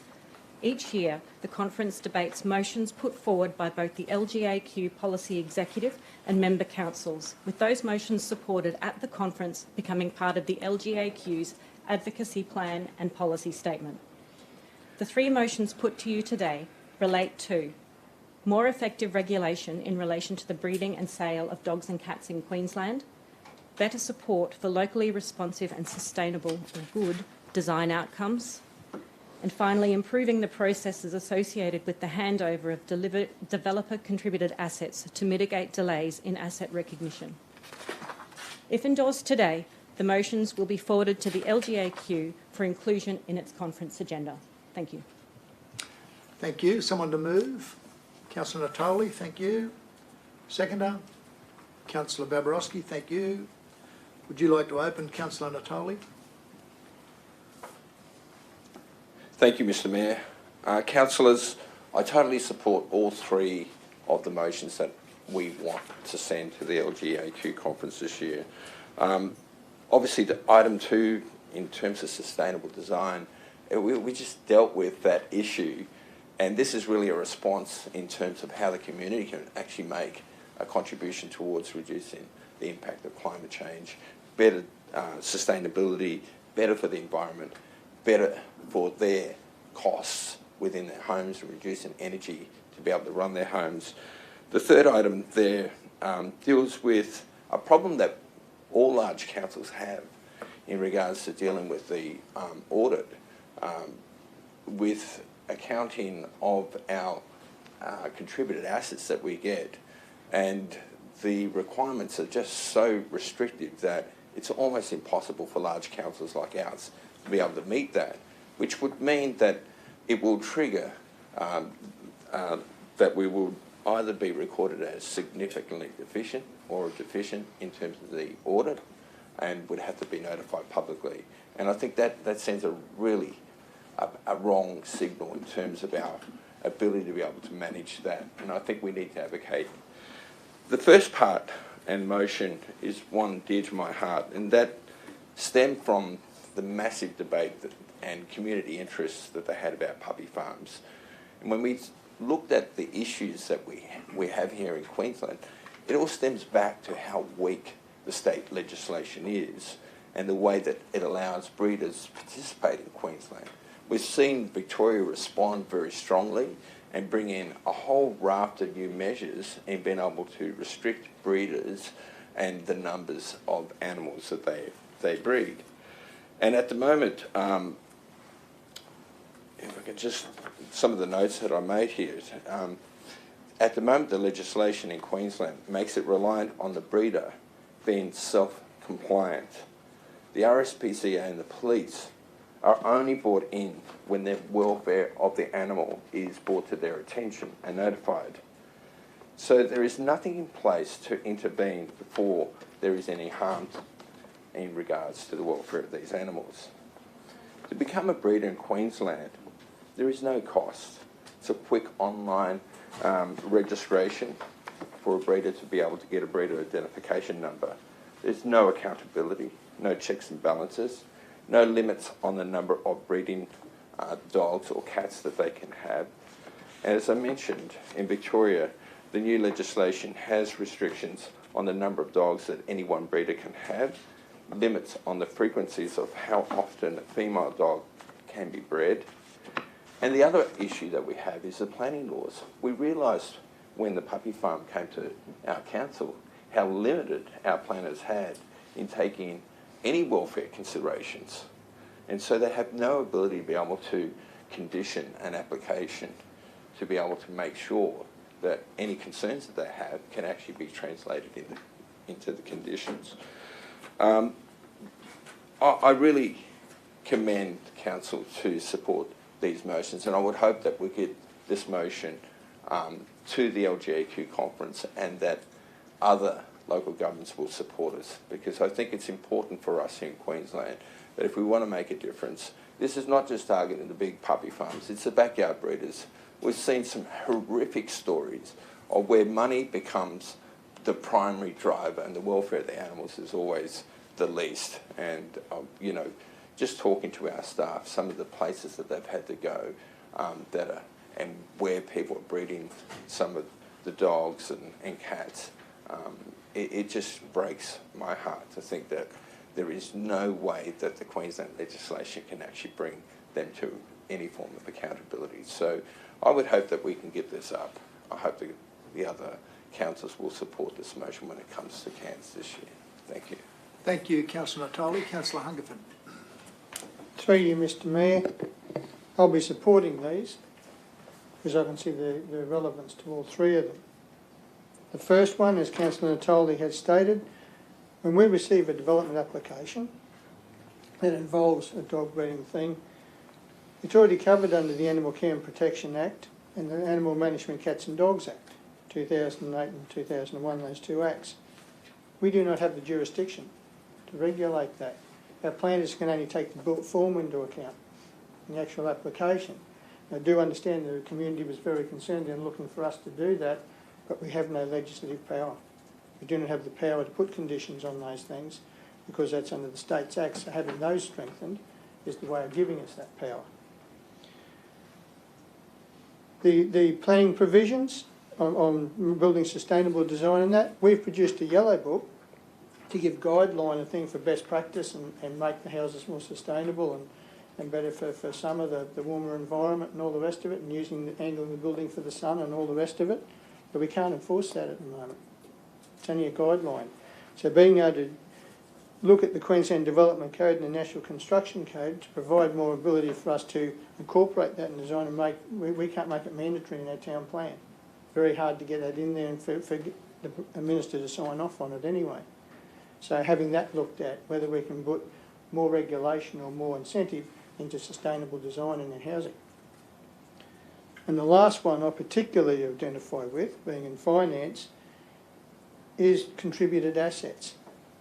The issue we have there is some developers move it on to us sooner than others because others keep it as a sales thing. And so being able to predict when that's coming over, and if some come in earlier than what we think, then that gives us, it hasn't been in court down. The Queensland Audit Office is finding that in particularly large councils like us, we get about 20 million a year in contributed assets. The timing of those is the issue when they come over to us. And then they've got on maintenance for a further 12 months before it becomes ours.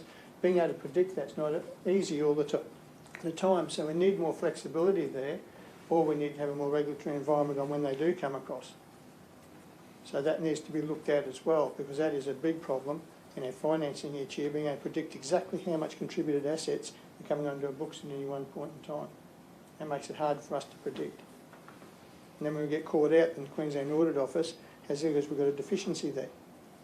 It isn't of our creating. So I believe all of these three are very worthy ones to put forward, and I hope we are successful with those, because it will improve our ability to serve our community in the future. Thank you. Thank you, Councillor Hungerford. Councillor Law. Thank you, through you, Mr Mayor. Very briefly, comments made by my colleagues clearly cover our intention behind these motions. I just wanted to identify, in relation to our previous conversation, how important it is around the motion number 2 around sustainable design. We've had examples recently where we are not able to condition building approvals in relation to achieving the sorts of achievements we made with our own building in Maroochydore at City Hall. We cannot require other organisations to build to that same standard for the sustainability and for the positive environmental outcomes achieved in relation to buildings through the whole of their life. And I think that is a serious impediment on what we have set out to do through everything we discussed in the last item. So, yes, I'll obviously be supporting this. I hope that we all will, and that through the LGAQ conference we can advocate very strongly the importance of doing this, not only to achieve better building designs that are suitable to the environment that they might be in throughout Queensland, but to achieve those energy and carbon emissions related to not only the building but also the ongoing operation of those buildings long into the future. Thank you, and I'll be hoping for support today. Thank you, Councillor Law. There are no further speakers. I'll go back to Councillor Natoli to close. Thank you. We'll put the motion to the vote. All those in favour? That's carried unanimously. You get your hand up, Jason. Thank you. That's carried unanimously. Councillors, that might be an appropriate time to take a morning tea break. Can we resume at 11 o'clock, please?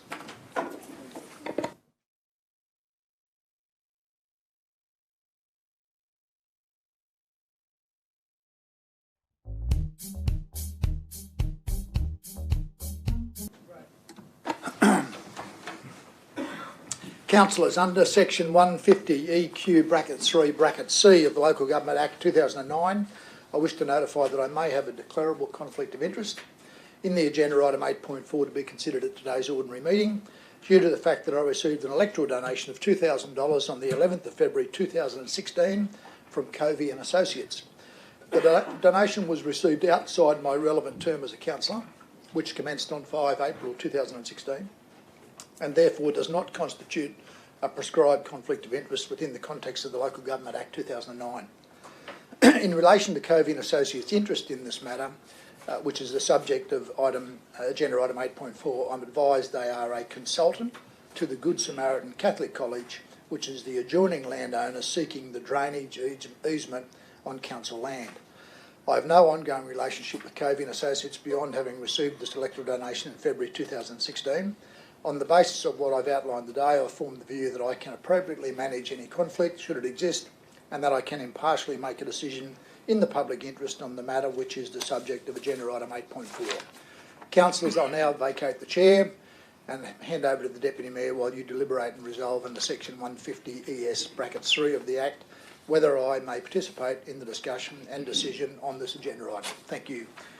Councillor Babarowski. Thank you, Mr Mayor. I'd like to thank the Mayor for his declaration, and councillors, once again, in accordance with section 150 ES3BI of the Local Government Act 2009, I now call on a councillor to move that Councillor Jamieson either stay or leave the chamber for the duration of the discussion and decision on this matter. Councillors, should the majority decide it is in the public interest for the councillor to stay in the meeting for the duration of this matter, reasons for this decision will need to be recorded in the minutes.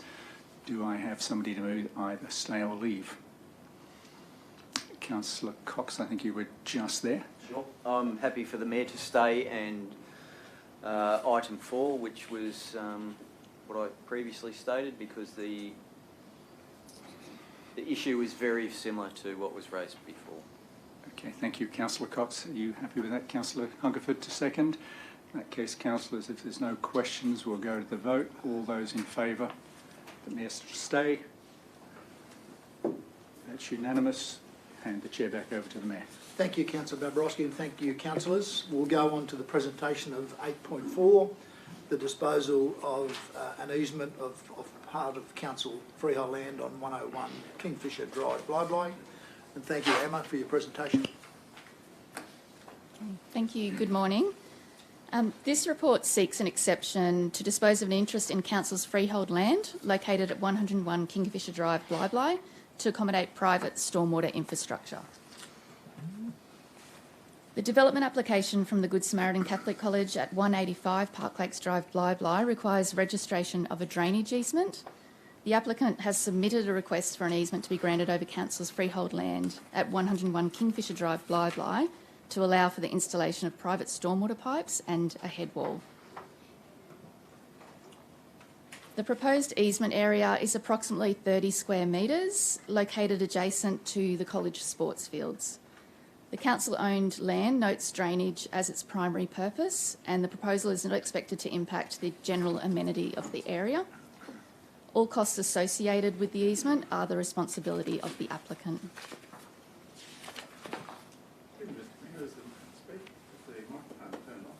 Yes, I can see the green light. Yeah. The recommendation is for council to resolve that an exception to the tender or auction process applies, as the disposal of council's interest over part of 101 Kingfisher Drive, Bly is to an adjoining owner. Thank you. Thank you. Someone to move, please. Councillor Suarez, thank you. Seconder, Councillor Law, thank you. Would you like to open, Councillor Suarez?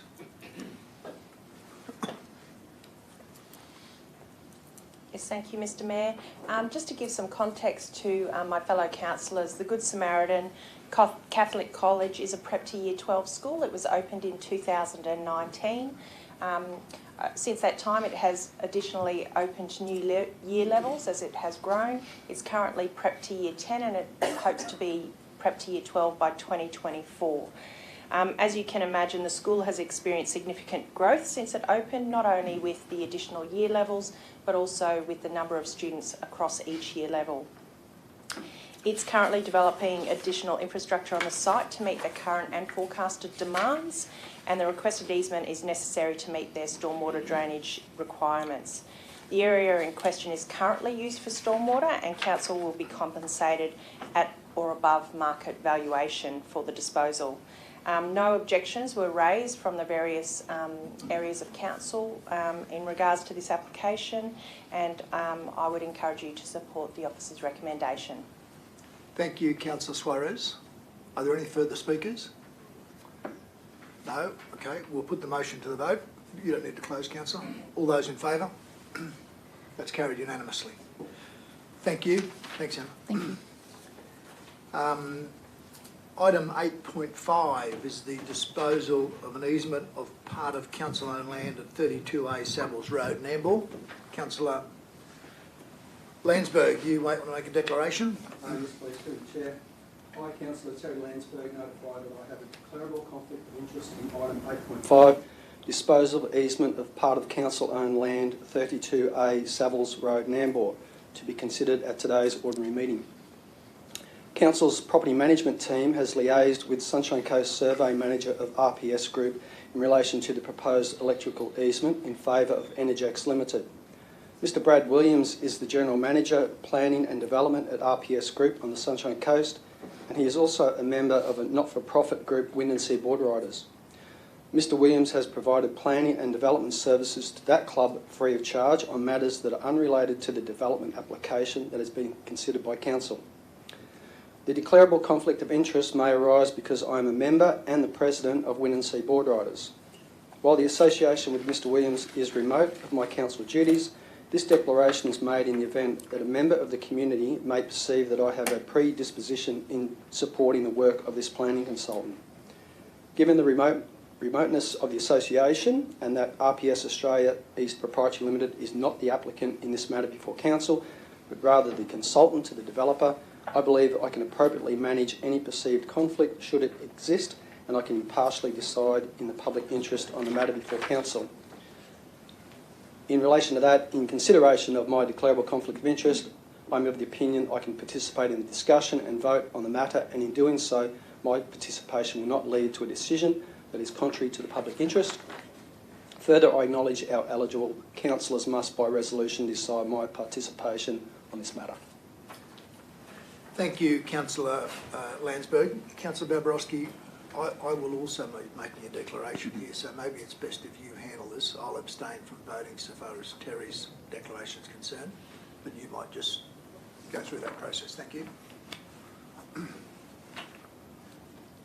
Just untangle myself. Thank you. Thank you, Councillor Landsberg, for your declaration and just acknowledging the Mayor will be making a subsequent one. Councillors, so once again, in accordance with Section 150 ES3BI of the Local Government Act 2009, I now call on a councillor to move that Councillor Landsberg either stay or leave the chamber for the duration of the discussion and decision on this matter. And councillors, once again, should the majority decide it is in the public interest for the councillor to stay in the meeting for the duration of this matter, reasons for this decision will need to be recorded in the minutes. Somebody prepared to move Councillor Landsberg stay or leave? Councillor Hungerford. Stay. Seconded. Councillor Johnston. No, point 5 seems to be pretty clear to me. So, point 5. Meeting management happy with that? Thank you. Any questions? Councillor Suarez. Thank you, Mr Chair. Just Terry, I've asked you this question on another matter with the same person. Just wanted to follow suit and be consistent. Did you discuss this application with that member of the Wind and Sea Board Riders Club? Councillor Suarez, I have learnt my lesson from the previous engagement, and no, I haven't. Thank you. Thank you. If there are no further questions, we'll vote on the matter. Let Councillor Landsberg stay. All those in favour? Thank you, Councillor Prey. That's unanimous. You can stay, and I believe, can I just get advice, can Councillor Landsberg now stay and vote on the Mayor? Yep. He can. Yes. So, councillors, if you'd like to make your declaration formally. Thank you, councillors. Under Section 150 EQ bracket 3 bracket C of the Local Government Act 2009, I wish to notify that I may have a declarable conflict of interest in agenda item 8.5 to be considered at today's ordinary meeting due to the fact that I received the following electoral donations from entities associated with the RPS Group.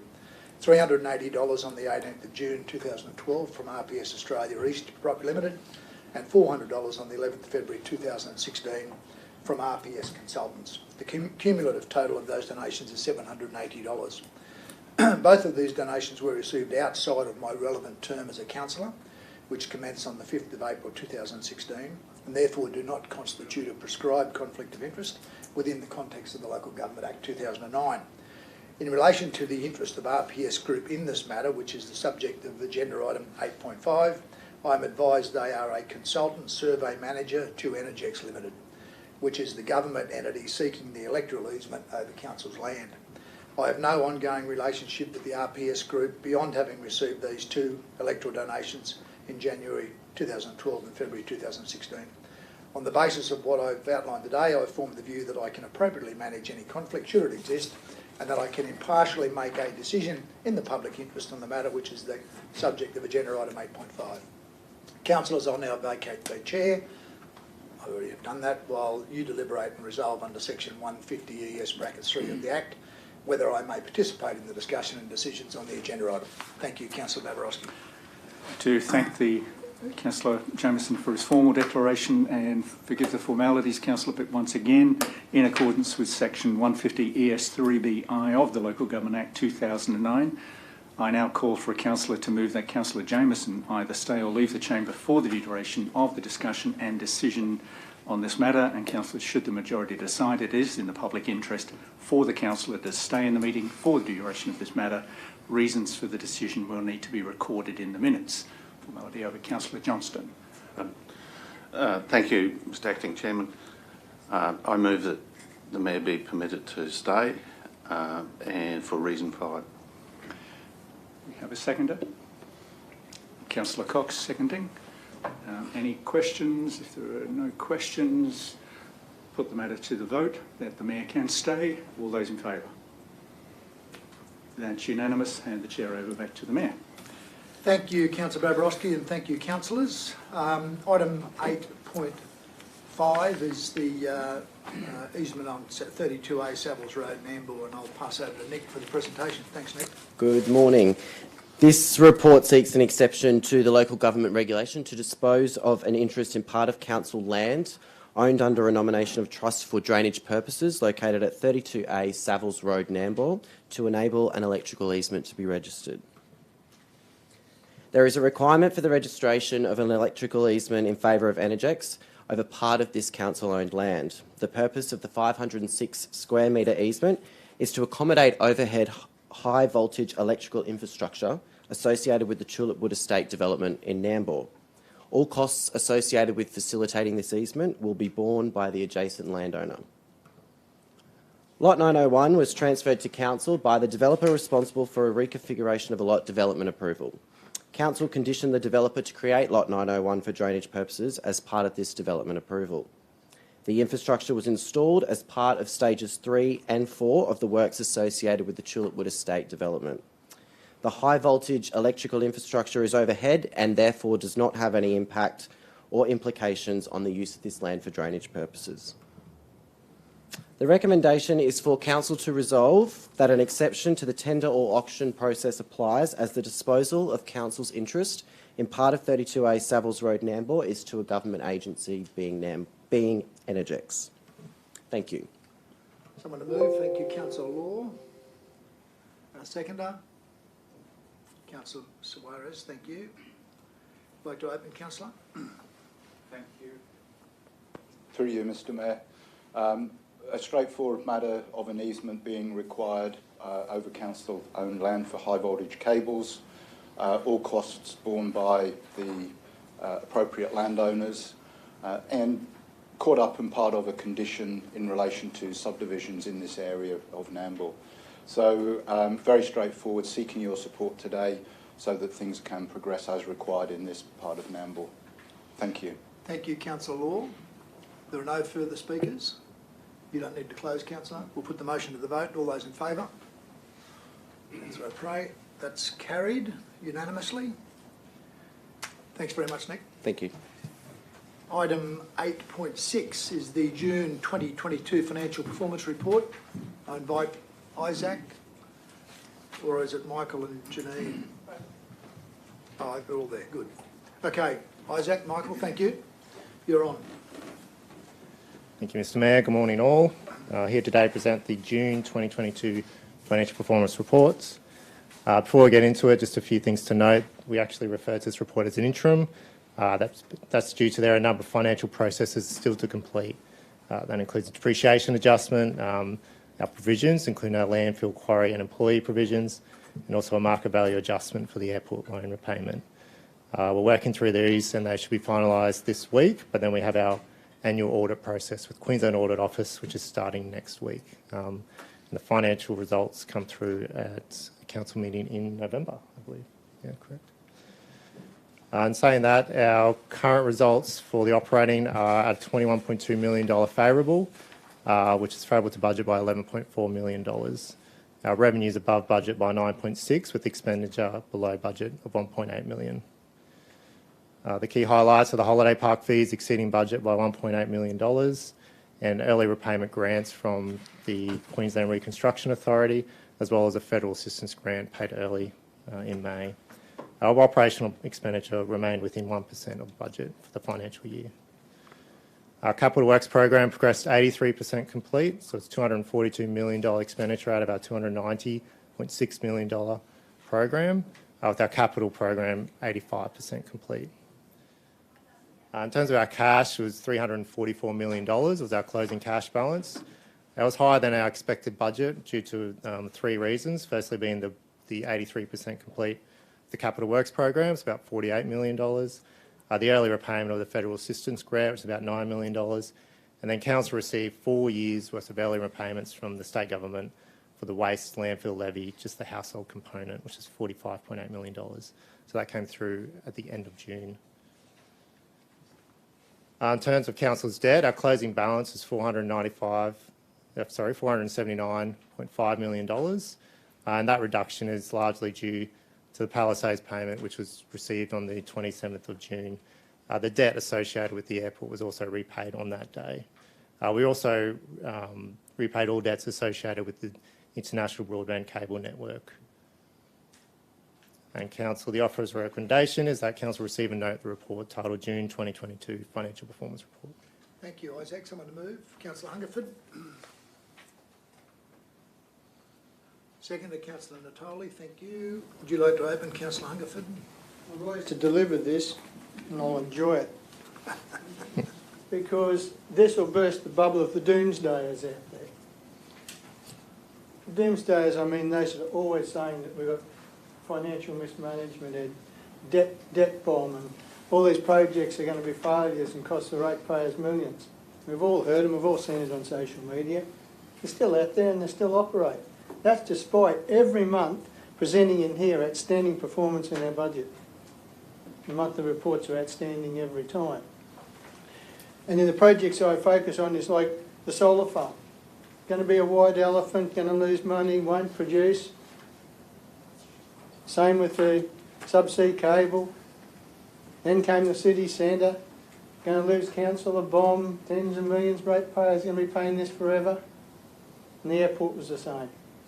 And even recently, I even saw it on social media, speculating that the payment won't happen and there'll be a big calamity there. I sometimes wonder where these people come from. Because every month, presenting here, very positive, shows how we're consistently achieving across the board. Or maybe they want things to fail. And they're hoping that that will happen. But this report today blows that all clean out of the water and shows how pathetic they really are. Council has a positive operating result of $21.5 million. And that's $11.4 million above the current budget as of the 30th of June. As at the 30th of June, $510 million operating revenue has been achieved, which is $9.64 million more than the current budget. Of course, operating grants, we've had some advances there with the Queensland Reconstruction Authority for flooding in that $1.3 million, and we have a federal assistance grant early payment totaling $9.9 million, but they're all positives. That's good, we can utilise those, they're early. And at the 30th of June, $488.6 million of the $490.4 million operating budget has been expended, resulting in a positive variance of $1.8 million. As of the 30th of June 2022, $242 million 83.3% of Council's $290.6 million capital works program has been financially expended. That's an outstanding result. We've had two major rain events in February and May. We've had a very difficult year for delivering, yet we've still been able to get that much off the ground. That means a bit of a carryover for this year, which means we've got a bigger capital works program, but we're still achieving the results, we're getting it done. And the corporate major projects have progressed 90.9%. Council's cash to the 30th of June is $344 million. And the big kicker is the debt. Going down because of our positive, the airport, broadband network, from $676.7 million down to $479 million.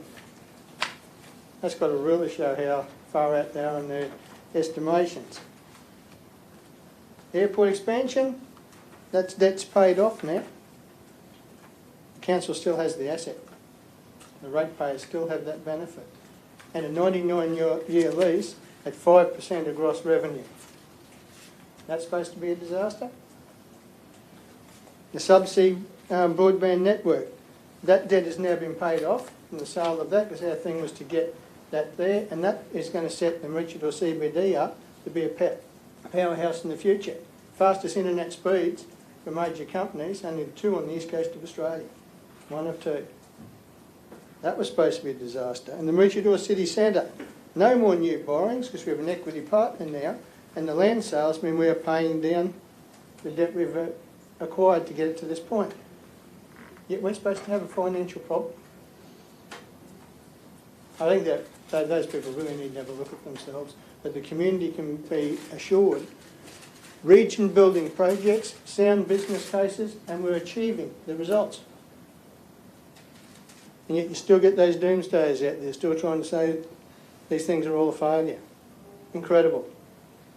But I look forward to us going into the future. We keep this sound financial practice, we keep it on the bottom line and keep staying there. The results for our community over time are enormous. Because of those region projects and self-funding and bringing in additional revenue, that's offsetting the reliance on rates. That's going to really set us up for the future. And I've used my 5 minutes. I'll leave it there, Mr. Mayor. Thank you, Councillor Hungerford. Well said. Any other speakers? All right, we'll put the motion to the vote. You don't need to close it. No. All those in favour? That's carried unanimously. Thank you, Councillor Prey. And thanks, Isaac and Michael. We're now moving to item 8.7, and this is the appointment of an independent audit committee member. I think, as has been explained, councillors, there's a confidential attachment to this identifying who that recommendation is.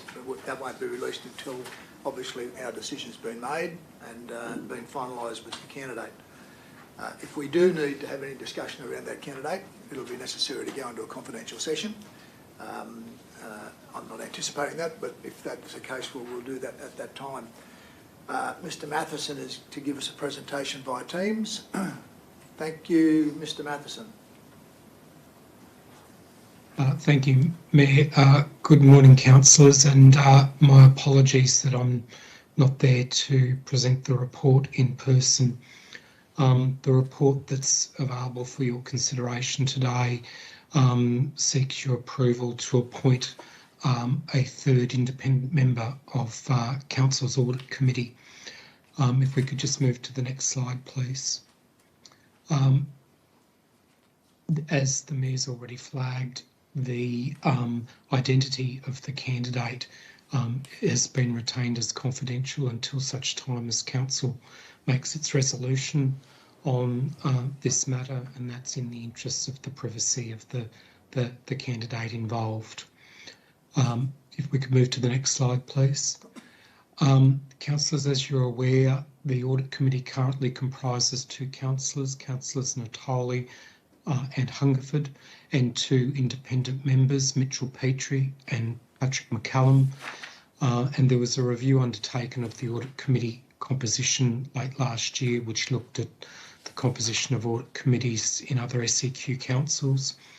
As a result of that review, there was a recommendation that was put forward to Council in February to expand the size of the committee to include 3 independent members, and that recommendation was accepted by Council at its ordinary meeting in February.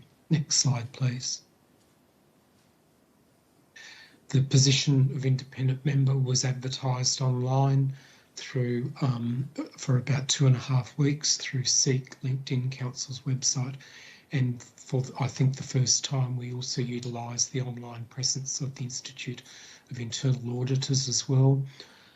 There was an exceptional field of candidates attracted from that process. There were 20 candidates attracted.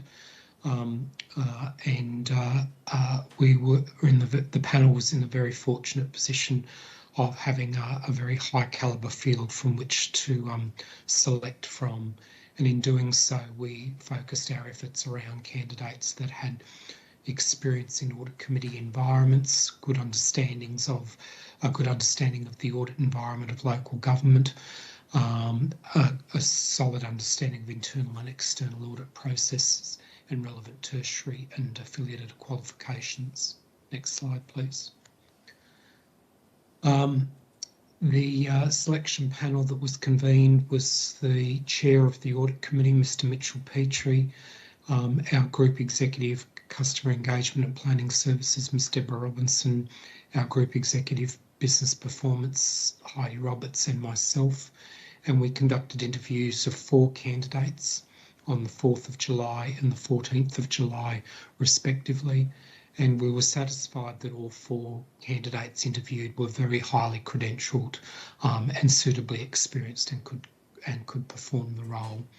We subsequently obtained referee reports on the highest ranked candidate, and it is the highest ranked candidate that is presented to you for your consideration today. Final slide, please. So, councillors, the report before you seeks your approval to appoint the highest ranked candidate as the 3rd independent member of the Audit Committee, and to authorise the CEO to publicly release the name of the appointee should council agree to make that appointment. I'm happy to take any questions. Thank you, Mr. Matheson. Can I have someone move first? Councillor Natoli, thank you. And a seconder, Councillor Hungerford. Would you like to open, Councillor Natoli? Thank you. Thank you, Mr. Mayor and councillors. I'm very satisfied that we have an outstanding candidate that will be part of our audit committee process, and it's probably really appropriate that we make that decision here in the former Richardshire Council chambers where the audit committee used to be held. And back then we had 2 male and 1 female candidate, and out of the 20 candidates, it just happened by chance that the 4 best candidates were all females. So we will now have, again, 2 male and 1 female independent committee members, and I think it will bring that balance. It gives us the opportunity, as we know that they have limited terms, and it will give us the opportunity to make sure that there's an ongoing retention of knowledge from one member at all times when we go through that rotational basis in the future. Thank you. Thank you, Councillor Natoli. Councillor Hungerford. Thank you, Mr. Mayor. When this was brought to us, it was looked at similar sized councils and how it functions. We are heading for 500,000 people under the South East Queensland Regional Plan. I do understand the workload being on the audit committee, and I do appreciate the input from independent people that have a fresh view on, because we're dealing within the organisation. That oversight and that input I find very valuable, so a 3rd person will fit there well. I do note there was 20 applicants for the position, so the selectors there had quite a job, because there was very high calibre candidates, and it's good to see we have that. So I believe that this will enhance us. I believe we are getting this in place by the end of this month or early August, so that person can be up to speed, because I think the next audit committee meeting's in September, so it'd be good to have that person on board for that first meeting. So I fully endorse this, and I think it's a positive step, and having that extra independent view from a very highly qualified person, I think is very beneficial for council, so I'm very supportive of this, and I ask you to support it also. Thank you. Thank you, Councillor Hungerford. There are no further speakers. You need to close, Councillor Natoli. We'll put the motion to the vote. All those in favour? That's carried unanimously. Thank you, and thank you, Mr Matheson. Let's move on to item 8.8, which is the revised organisational structure. And I invite our CEO, Emma Thomas, to give us a presentation. Thank you, Emma. Thank you, Mr Mayor, and through you, good morning, councillors. It's not often that I get the opportunity to talk to you from up here, so thank you for listening to me today. The purpose of the paper that you have before you today is to seek Council's approval to amend the organisation structure for Council and the associated implementation and transition processes to simplify and streamline our executive reporting arrangements and provide greater visibility and clarity in terms of Council's core corporate functions. As you're all aware, I have the great privilege of leading over 1,800 people in this organisation, and as part of that, we have an executive leadership team of 9 people. This paper that you have before you brings that executive team to 6, increasing our number of group executives from 5 service groups to 6 service groups, with this new group to be known as Civic Governance, and creating a small unit of up to 4 positions, not including myself, to provide administrative, executive and logistics support to the Office of the Chief Executive. And then abolishing the Office of the Chief Executive Officer and the Office of the Mayor. That is not abolishing the Mayor. Just want to make that clear. If we can go, I might skip to that slide. So this is our current organisational structure, and you can see here through the Office of the Mayor and the Office of the CEO, we have 4 executives that report into those positions, and on the right-hand side of that org structure, we have 5 group executives. All of those people currently make up the executive leadership team of Sunshine Coast Council. 9 people is a big group of people to report, and for some time as an organisation we've been discussing this internally. The 4 executives that reported through to the Office of the Chief Executive Officer and the Office of the Mayor conducted a review at my request and came up with a new structure that saw those positions being retired and brought back into to the rest of the organisation. It's important to note that at no stage did we think that there were functions or tasks being done that shouldn't be done at all. So the tasks that are being done are very important to Council and continue to be important to our future. If I go to the next slide and talk to the proposed new structure, what this does is streamline the executive team into 6 direct reports over time, and allows us to provide 2 things. One is an excellence in civic governance. At the moment, there are conversations around in many governments about the ability to provide great governance and excellent integrity across an organisation. And this organisation structure brings together those really key core elements. It also provides a level of decision-making that's more efficient. When you have 6 people in a room, we'll be able to have good, efficient decision-making and give better organisational clarity to the people within our organisations, so that we don't have a mix of people in the executive team who are group executives and people who are not. So it makes it very clear to everyone in the organisation about how they're performing. This organisation structure will take place over the coming months. We expect, should you approve it today, that we would have everything in place before the end of September. We have commenced consultation with our people, and all the people affected have been provided letters to help them understand the changes that are being proposed to you today. There are no changes where we reduce the numbers of people within the organisation, aside from the 2 executive positions in this organisation that haven't yet become vacant. And so the proposal is for 2 of the members of staff, the Chief Strategy Officer and the Chief of Staff, that we would retain these 2 officers in accordance with their existing contractual terms until such time as their roles become vacant. So this isn't a pull everything apart and put it back together again, but it's being respectful of the roles that we have working for us today, and as those roles become vacant, we will create this change.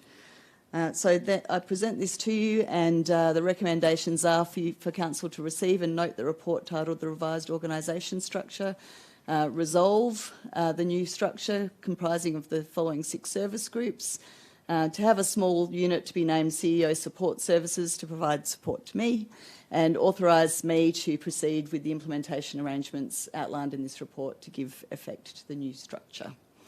Are there any questions? Get someone to move, first of all. Councillor Suarez. Seconder, Councillor Natoli.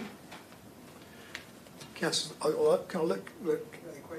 I just let Councillor Suarez open? Thanks. I'll come to you in a moment, Councillor Hungerford. Thank you, Mr Mayor. I actually didn't plan to speak to this one, Emma, but sorry, I should say Madam CEO. But I fully support the direction that you've taken, and I just wanted to give a bit of broader context. There are a number of councillors in this room who sat on the recruitment panel for your position, and I posed the question to every single candidate about the organisational structure, and it was unanimous across all candidates that they would have altered the organisational structure from the current number of direct reports to between 5 and 7 direct reports. So what you're proposing is not out of line with general thinking in terms of how the organisational structure should be met. Thank you. Thank you. Councillor Hungerford. This should be an easy one for the CEO. This was put to me the other night by a resident reading this report. Their question to me was, how many more fat cats are we going to have on 6-figure salaries with your readjustment? And I said, well, I believe there's none, but I'm asking that question today so that you can fully clarify that one for the community. Well, I might not use the same language if it's okay with you, Councillor, right. But you know, reward and recognition and retention of and attraction of employees is a really important subject at the moment across all of Australia, in fact. And so whilst this reduces us from 9 executives down to 6, I don't know. We're currently looking at our attraction and retention strategies to look at what the overall attraction of future employees will look like. I can't tell you how many would be on those 6-figure salaries, but ultimately this structure reduces the overall number of direct reports, and I think that's a positive step for Council in terms of maintaining that leadership team. I just wanted to clarify that I was saying how many more people are we putting on, and that would be a burden on the ratepayers. That's what was being put to me. Okay. Thanks for clarifying, Councillor, and through you, Mr Mayor. We're not putting on any additional people for this task, although as people leave and we need to recruit people into the organisation, we will of course go through recruitment processes to attract people into the organisation to fill vacant roles. Councillor Natoli.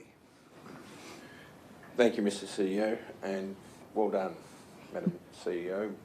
You're taking your time to be able to stamp your own control, I suppose, over the structure of the organisation. And I've been involved in the past where a new CEO has come in within 90 days, you know, massive upheaval and upturn of the organisation to suit that CEO's new thinking and structure. But I congratulate the fact that you've taken your time, you've settled in, you've really absorbed all of this, and you've made a really well structured decision in the way that the organisation needs to be able to work with you to be able to deliver the outcomes that we want. So thank you very much for coming.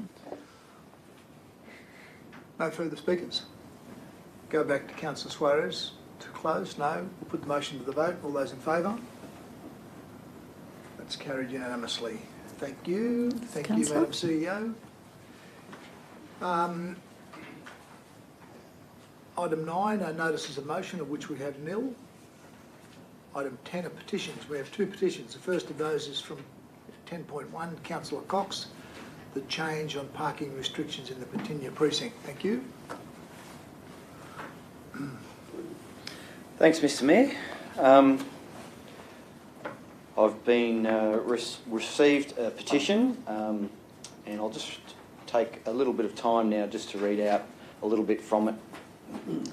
We, the undersigned, respectfully request the Sunshine Coast Council to A, change the 1-hour parking restrictions in Birtinya Island to 2 hours, B, remove all parking restrictions on Saturday and Sunday, and C, provide a free parking permit for 1 vehicle registered to a Birtinya street address. So this has been signed, 48 signatures, comprising of local residents in that particular area. I believe I've got a minute to speak to this, Mr. Mayor. So, councillors, this has been a long-standing issue in Division 3. Since the Sunshine Coast University Hospital, the private hospital was first delivered, I think, in 2014, and then the public hospital in 2016. And so the residents that were existing there struggled with visitors and staff parking in their residential streets. So it caused a lot of concern to those residents. They couldn't access their own driveways. I know that I've worked with that community for the last probably 7-8 years to come up with a bit of a plan. We had an initial trial period with free parking and visitor parking permits, and the statistics showed that they weren't being utilised as we thought, and so we reverted back to the current bylaw for residential parking permits, which were existing in Nambour and Mountain Creek. So, councillors, that is the history. I look forward to your support, and I'll present this to the CEO for her determination. Thank you, Councillor Cox. Can I have a seconder on that? Thank you, Councillor Hungerford. All those in favour of receipt? That's carried unanimously. The second petition, 10.2, Councillor Natoli, around disabled access in playgrounds in Mooloolaba. Thank you. Thank you, Mr. Mayor. And I'll read the prayer. It says, "We, the undersigned, respectfully request the Sunshine Coast Council to urgently provide full disability access to the children's playground on the Mooloolaba foreshore located between the Loo with the View and the Mooloolaba Surf Club. Further, ensure a children's playground remains located between the Loo with the View and the Mooloolaba Surf Club in any future upgrades or redevelopments of the foreshore." And if I could have the opportunity to speak for 1 minute. Mr. Mayor, I want to acknowledge Poppy Nath and her mum, Kayla. They came to me at my meet and greet at the Coventry Library. Obviously, Poppy had seen a young boy in a wheelchair who couldn't get access to the playground, and she was playing there. Later on, noticed a man that couldn't join their family in the playground. She asked the mother to help build a ramp. She said, "I can't do that, but I can write to the council." And she met with me and discussed the way forward. She's been out every weekend gathering signatures. She's got 1,083 signatures. Mother told me this morning there's another 100 that's come in since they've handed this in, online signatures. She's an incredible young lady. I'm so impressed, so proud of Poppy. And I think she's just aspirational in terms of what parents can do to be able to support their child and give them a voice and listen to them. And Kayla, you need to be absolutely applauded for giving your time up. I was down at Boulevard just supporting her Sunday week ago. I said I'd give her an hour of my time. I was there for an hour and a half and encouraged her to have a break and go and buy a gelato. And it took another hour to get her away from chasing people. She did all this herself, so incredible. And if I can now hand this petition. Thank you, Councillor Natoli. Can I have a seconder, please? Councillor Cox, thank you. And maybe we have a round of applause for Poppy and Kayla. And I'll put the motion to the vote. All those in favour? That's carried unanimously. There you go.